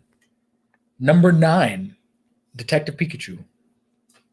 Okay. A movie that I'm technically... You're in that movie. I'm in a movie. I'm the star of the movie. Yeah. This movie was so... I don't know why I saw this movie. I'm not a Pokemon fan, like at all. That's why I didn't see it. I don't give a fuck about Pokemon. the trailers were a lot of fun, and I thought that this was going to be like a fun movie. Was the trailer all the fun parts? Pretty much. Yeah. And they played that like I Need a Hero song in it, which will make fucking anything great, which I don't think that's... They played it in Shrek, didn't they? No, Shrek 2. Shrek 2. The best sequel of all time. Better than Empire. Yeah, definitely. But it was just like there was no detective work at all in the movie. I could have guessed that. There was one bit of detective work from Pikachu, and it was like 2 seconds, and it was like the dumbest shit in the world. And they have this like big twist of like, oh, who's Justice Smith's dad? Like his dad like walked out on him, and the way it's shot, it's like you don't see his face. You don't like it just shows the back of him. Will Smith. And it's the most obvious shit. The second they did that, I'm like, oh, I know who that is. I know who that's gonna be. And then at the end, it's like, oh, that's who it was. And it was really dumb. And the villain had a dumb motivation. He wanted to like put himself inside Pokemon and like so he could evolve and like whatever. It was really dumb more and stupid. Sexual than it should have been. Yeah, it really was. It was really. How was Ryan Reynolds in that? Ryan Reynolds was a lot of fun. Most of his fun stuff is in the trailer. How were you in that? I was all right. I did okay. Whatever. I didn't really do much. I didn't put 100% in. Like I really didn't need to be in the movie, but I was there. You think it would have been better if it was just about Ryan Reynolds Pikachu? I think I like the fact that it was like a buddy cop. They were trying to go for a buddy cop movie. I just think capitalize on the fact that it's you're calling it Detective Pikachu, and there's zero detective work in this fucking movie. No, that's a lot. You said there was like 1%. There's 1/2 a second scene with Pikachu, and it's like the most bullshit detective thing I've ever seen. But yeah, it's not a good movie. I didn't enjoy it. I'm sure all you Pokemon fucks out there probably jerked off to it. But it's the only thing they can jerk off to. Yeah, Pokemon porn. And Ryan Reynolds. Even though there was really one funny moment with Jigglypuff where she was like singing her song or whatever, and like some dude like was fucking passed out. It was really hilarious. It was just like it was like visual thing. It was just like an off screen thing. It was hilarious. Number 8, Dr. Sleep. Oh, see that like this would probably make my top 10 because I really like this movie. I did not like this. I know a lot of people really did. You're thought one of the only people I have heard that did. I thought this was a total bastardization of The Shining. I don't thought it know. was a huge. Like, I think it was a little too long. It was way too long. It was fucking way too long. I thought it was totally unnecessary. I was just like, what's the point of this fucking movie? I understand that like there's no point to any movie, but like if you're gonna make a sequel to a movie, have a reason of why you're doing it. They showed what happened to Danny. Great. I cared so much about what happened to him after that movie because that's what that movie was about, right? It was. Wasn't about Jack Torrance. It was about Danny Torrance. That's why I just ended with him. Yeah. And I liked Ewan McGregor, but like I don't think they really gave him enough to do. And they did that fucking they do that soft reboot bullshit that every movie's doing now, where it's like, oh, the next generation, and like, what? Stop doing that. Stop bringing little kids. Should have just been about Ewan McGregor. That could have been an interesting story, but no, we have to bring in a little kid so we can get kids in the movie. The movie's fucking rated R, wasn't it? Yeah, I think so. No kid knows The Shining. Fuck you. Also, don't make the kid stronger than your hero. She's literally, oh my God, this movie's Star Wars. She's literally just Rey. She's just the most powerful person in the fucking galaxy for no reason. This movie is Star Wars. That's probably why I hate it so much. It's because it's just fucking Star Wars again. We saw Rise of Skywalker before it came out with Dr. Sleep. I like this movie, just those two things. I did not like this movie at all. And I hope it's forgotten about. Number 7, Gemini Man. Gemini Man? That's Man. understandable. You said that. I was like, wait a minute. What? Gemini Man sucked.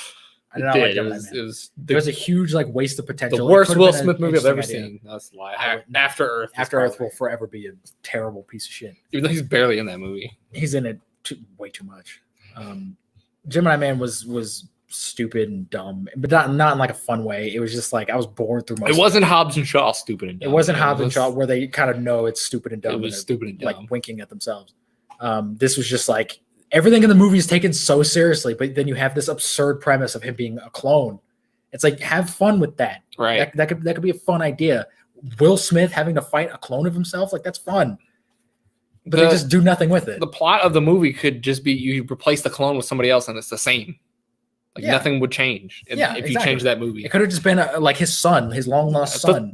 Honestly, it would have been better if it was a son. It would have been because the CG wouldn't have been fucking terrible. Yeah, because the CG was god awful in this movie, and I think the movie itself looked awful because I think they shot it at like 120 frames a second.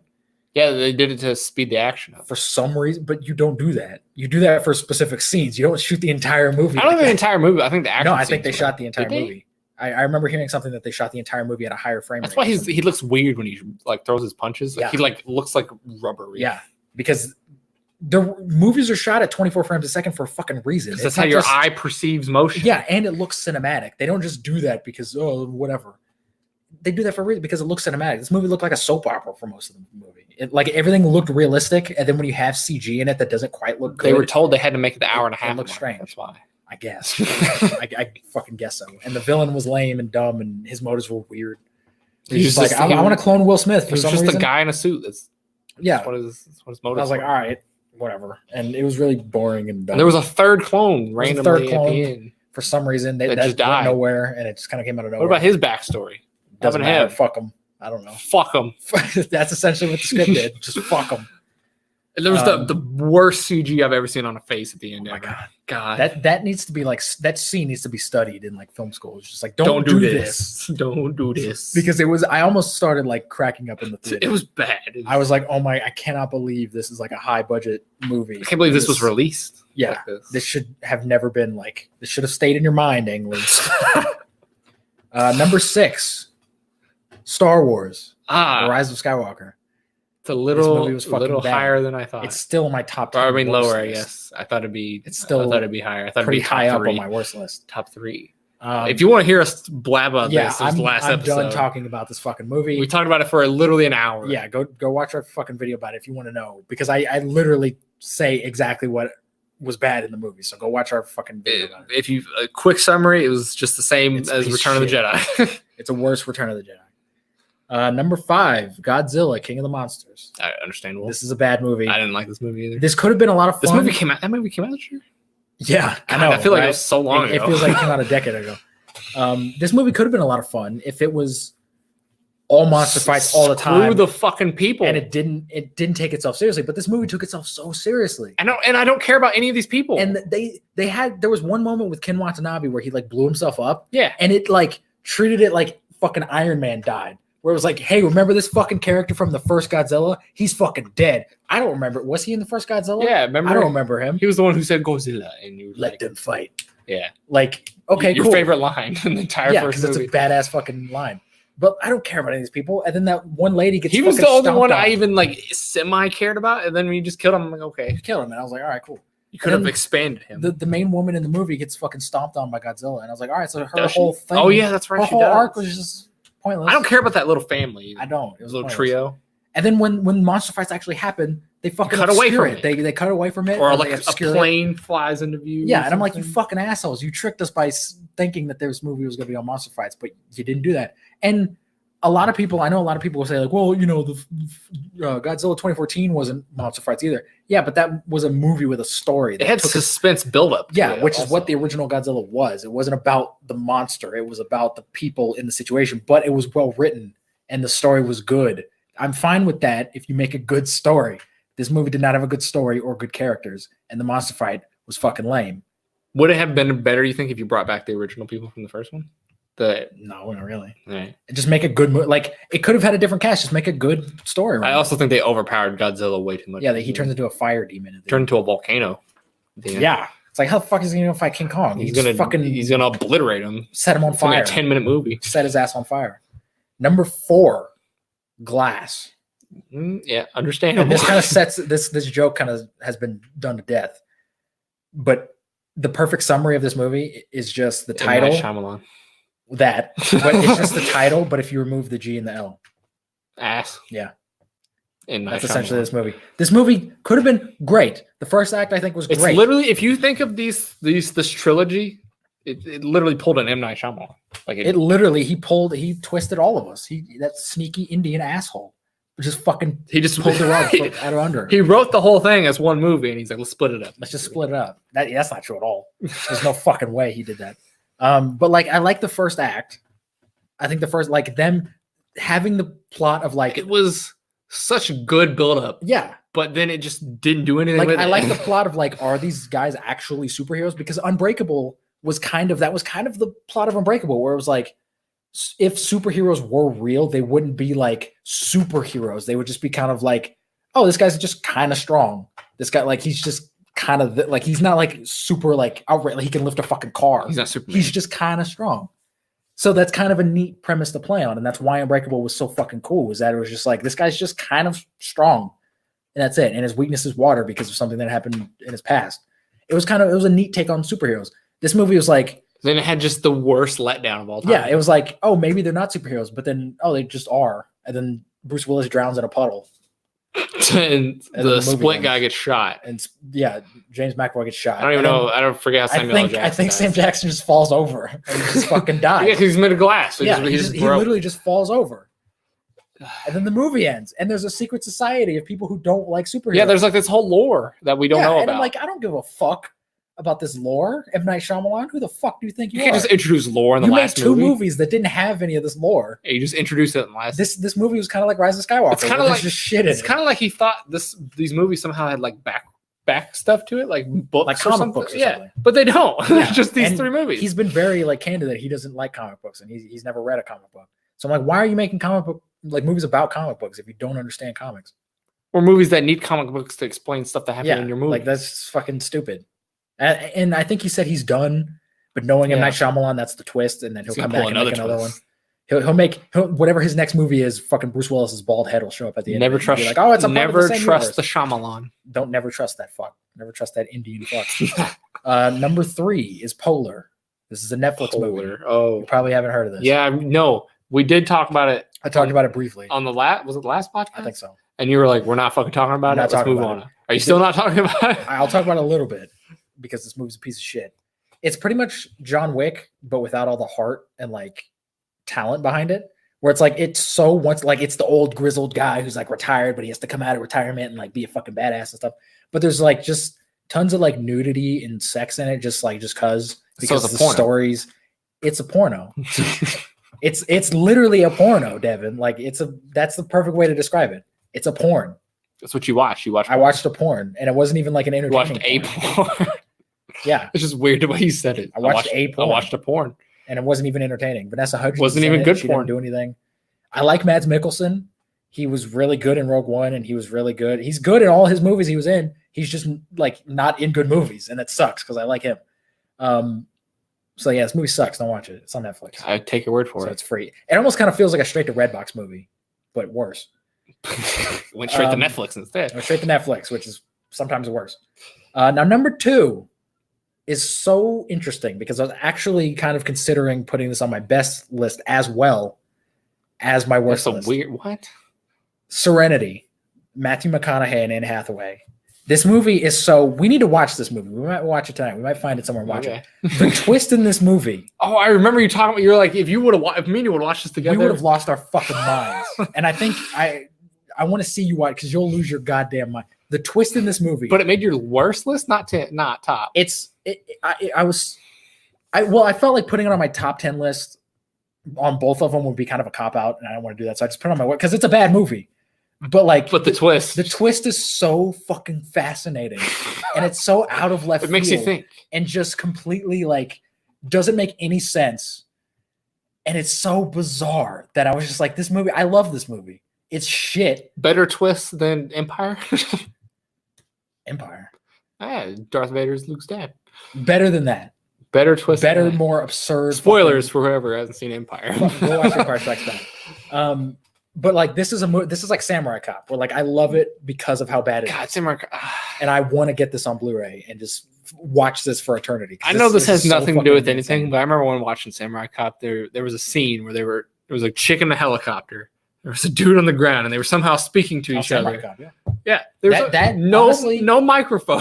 That honestly probably describes this movie, where it's just like whatever, like fuck it. Like that doesn't make any sense. It was so baffling. We might have to watch this movie at some point because I want to see your reaction to it. You'll have the same reaction about this movie as you did with Swiss Army Man when you first saw it. I like Swiss Army Man, though. But like imagine Swiss Army Man, but just absurd nonsense and stupid. Okay. Now number 1, Hellboy. Oh, that's I had no idea what it was, but it completely makes sense, especially for you. Completely makes sense. What did you think I was gonna say? I had no idea. It looked like you were about to like guess what I was gonna say. No, I really had no idea. I couldn't think of anything. Hellboy. But this was. I remember you talking about this movie. You said this was almost the first movie you walked out of. I think I was very close to walking out of it. Almost. I was very. And you've never walked out on a movie in a movie theater. I technically walked out of Green Lantern, if you count. I sat through. I didn't see the after credit scene. I just left when the movie was over. Okay, so that technically the credits rolled. You watched it, but I was so tempted to just get up and just leave. Was it that bad? I've heard so many bad things about this. This movie was terrible, and it's not even because like I'm sure a lot of people are like, oh, you just didn't like it because it was funny. The Guillermo del Toro Hellboy movies are funny. I don't think anybody's saying that. I think everybody I've heard. There's some people that like this movie that are like, "Oh, you're an asshole." It got like a 9% on Rotten Tomatoes. Yeah, it's fucking terrible. And like David Harbour. David Harbour's a very funny, charismatic actor. He's buried in layers of makeup, and he can't move his goddamn face. So the entire time he's just like the whole fucking time.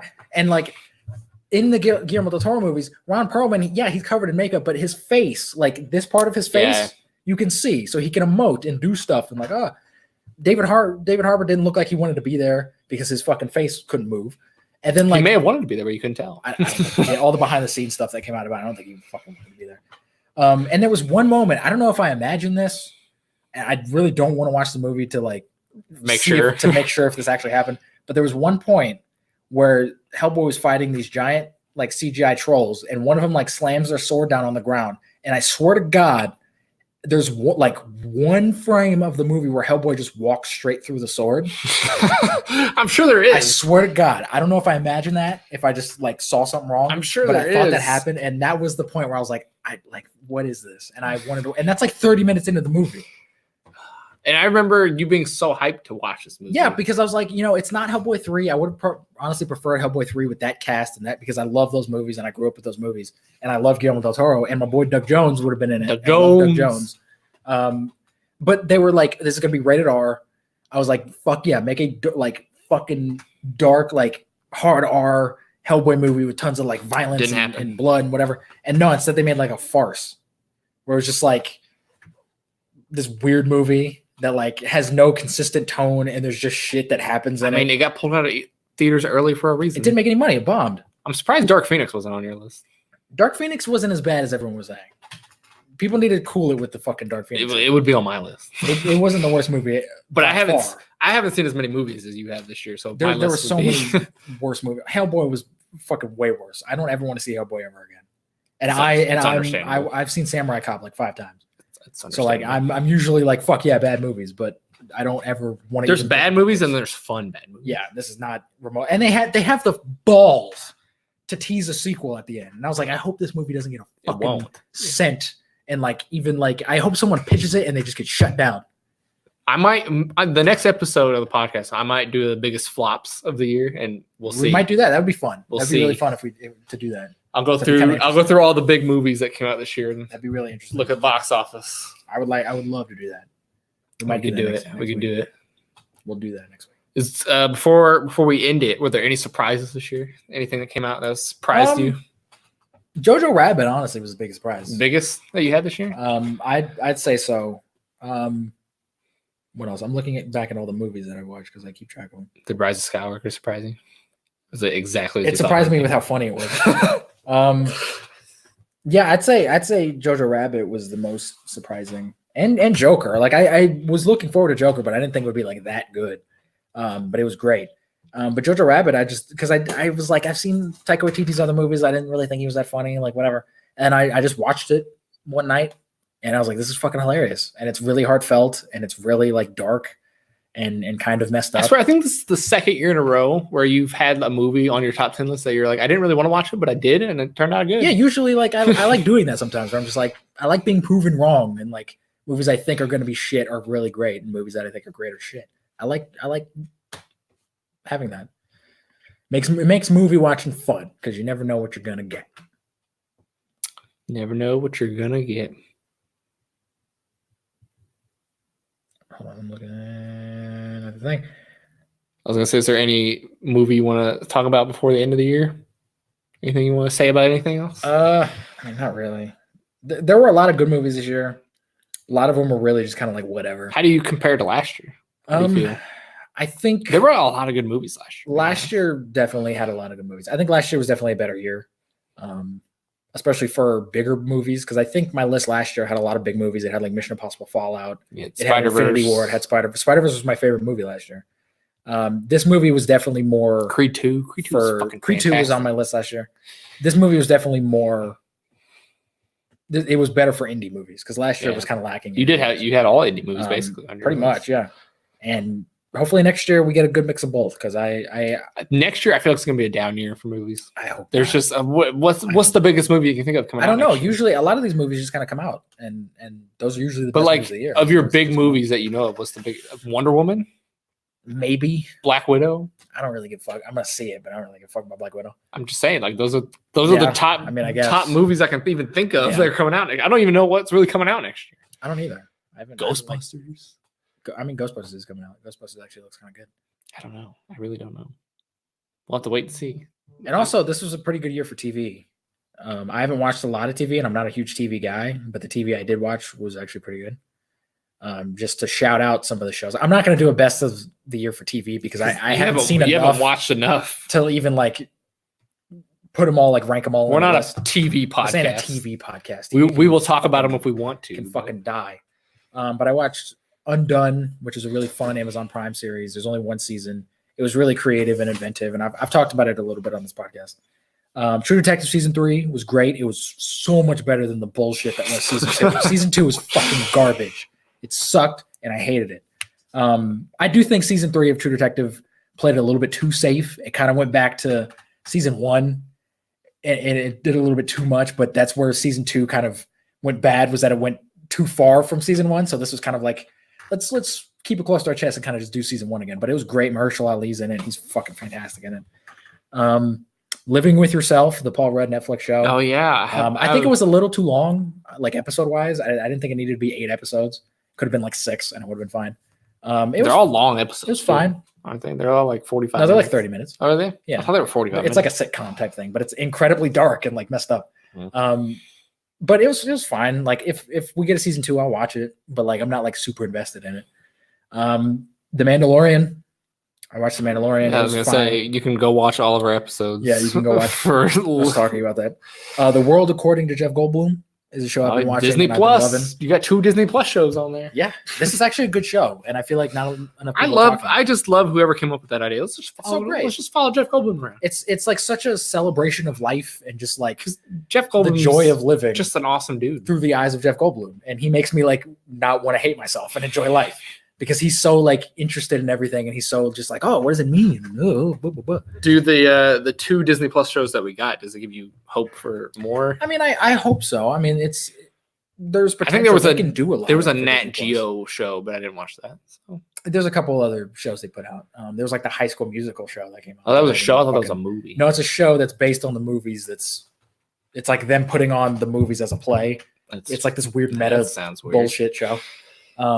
But I mean, I don't think Disney Plus is going to have like any like Game of Thrones type shit on it. I think it's mostly going to be like I don't know. Stuff. Falcon the Winter Soldier is shaping up to be something fantastic. No, but I mean like it's not going to have any like adult like sex and nudity stuff on it. Yeah, like, it's going to be mostly family stuff. Which is fine. There's nothing wrong with At least starting now. They maybe later in its life, maybe when it starts dying a little bit, they'll maybe do some. And that's fine. There's nothing wrong with that. If it's quality content, I don't really give a shit. Yeah. But I just think that's kind of limiting for a streaming platform. I saw The Witcher. I talked about The Witcher in the last episode. Witcher was great. Can't wait for season 2. Season 2 confirmed. Oh shit! We probably won't see it for a while though, which sucks. 2 years, probably, which sucks. I hate that. Like that's the only downfall to releasing everything at once is that it just takes so long to get to the next season. I want it now. I want it fucking now. I mean, it's a high quality show though. I know, but I want it now. You can't just CG everything. You can. Then you'd complain that it was I probably would. And I watched The Boys, which The Boys was fucking awesome. The Boys is a very dark, scary look at superheroes, and it's like there's one scene on it that takes place in an airplane that is like the most terrifying thing I've ever seen. Where the Superman-esque character who's like he puts on this facade of being like I'm Superman, blah, blah, blah. But in this plane, he goes in and there's like a hijacker or something, and he goes in. And he like zaps the hijacker. He just like cuts his fucking head off with his lasers. But then he accidentally like kills one of the pilots. And he's like, shit. and then the superhero he's with is like, can't you just like take the plane and lift it up? Like you can fly. Can't you just like lift it? He's like, it doesn't work that way. You can't do that. And then they just leave these people to die on this plane. Holy and everyone's shit. like screaming, like, help us, like fucking do whatever. And he's like, get the fuck back before I laser beam the shit out of all of you. It's like the most scary fucking thing I've ever seen. Jesus Christ. And it was the most like tense I've ever seen a TV show, but it was great. Jesus. It was great. You should watch it. Jesus. It was a great show, and I loved it. Cheddar. And I can't wait for season 2. Is that all? 2019 is That's a wrap? all the stuff. Do you have any movies that you want to shout out? 2019 that you liked? Not that you haven't mentioned. I don't think. I'm trying to think of what I've seen. I only saw really the big movies that came out this year. Yeah. Toy Story 4? No. I don't think so. Yeah. No. Unless you count like that weird Netflix movie I watched, what was it called? Fractured or whatever. That was weird. I didn't like it. Well, that'd make my top 10 worst list. There you go. If I was making a list, that's where it would be. It'd be down there. I wasn't a fan. Would you put something like Endgame on your top 10 best? It would be. It would be. I don't know where in there, that's but fair. It would be in there. That's fair, and that makes sense. I've seen it on a lot of lists, but I just didn't love it, and that's fair. It's your opinion. You can't please everyone with a conclusion. No, some people are gonna fucking hate it. I don't hate it, but it was like whatever. But I really liked it. I definitely would not say it's better than Infinity War, but I really liked it. It's not. You would be right in saying that because it's not. It's an opinion, Wade. It's an opinion. It's an opinion. You can't say I'm right or wrong about whether I think it's better than something else. We live in America. Trump is our president. Childish Gambino. This is America. This is America. Don't got you slip in up. That's a good song, but you can't watch it unless you watch the music video because then you don't have any context for anything. I mean, imagine watching the music video without the music. It'd be kind of fucked up. He's like shooting people and shit. Yeah, he shot those kids. Was it kids? I think it was kids. There's kids standing in front of that. I think he fucking. I thought he just shot a man in front of kids. No, well, the first one he shot a man in front of kids, but when he does the machine gun thing, I think he shoots a bunch of kids. I didn't know. It's symbolism. I didn't notice that. Symbolism. You should make a music video. Why? Because it's only like 2 minutes. That's a lot of work that goes into 2 minutes, though. Yeah, I know. That's fucking difficult. Symbolism. My music video would be dark and fucked up. You don't want to see my music video. It'd be like a happy-go-lucky song. My music video would be. It would have no music in it. It should be all orchestra. I'd Brian Johnson and just be like, "Fuck you! You expected music? Fuck you!" You should do all orchestra, no singing. That'd be fine. I could do that. I don't think any music have a random short film playing with this orchestral music. This is what I actually want to make. Yeah, this is what I really want to make. Fucking put the music in. Put the music in. So that's it for 2019 is a wrap. The 24th episode, I think. I don't know what episode of the Real Deal Podcast. Eat your cookies and milk. See you in 2020. I don't know why I said that. I was gonna say eat your vegetables. Eat your vegetables. No, don't eat your fat. Eat your fat. Be like Santa Claus. Don't get fat, but eat your fat. Happy Hanukkah. Unless you're not Jewish. Happy Chinese New Year. Happy Chinese New Year. That's fucking racist, Devin. How dare you? I'm pretty sure that's in February anyway. Why is Chinese New Year's in February? I don't know. Why do Chinese before we leave? Why are Chinese people so fucking weird? I don't know. Just all of it. They hate black people. They hate gay people, and then they celebrate the New Year in February. I mean, don't quote me. It's in February, but I don't think it's on New Year's. It's like a couple days after. Y'all need to stop. Y'all need. This is why nobody likes you. Here, I'll Google it right now. Google it right now because I kind of want to know now. I bet it's in fucking February. January 25th. Oh, so you were wrong, Devin. It's really close. You made the Chinese look bad. 5 days before. I apologize to China, even though you still hate black people and you still hate gay people. So fuck you. Why is it on the 25th though? I don't know. Why isn't it on the 1st? I don't know. Everybody else. That's still weird. Everybody else celebrates New Year's on the 1st. It's still very weird. I don't know. Go ask the Chinese. They're a month behind. That's what it is. Probably. It's like the year. Or maybe they're a month ahead. The year of the dragon or whatever. I don't know. Maybe. I don't fucking know. Stop hating black people, China. You can hate gay people. You can stop hating China. Stop hating black people, and I'll stop hating China. You're at a conundrum. We're at a fucking. It's a Mexican standoff.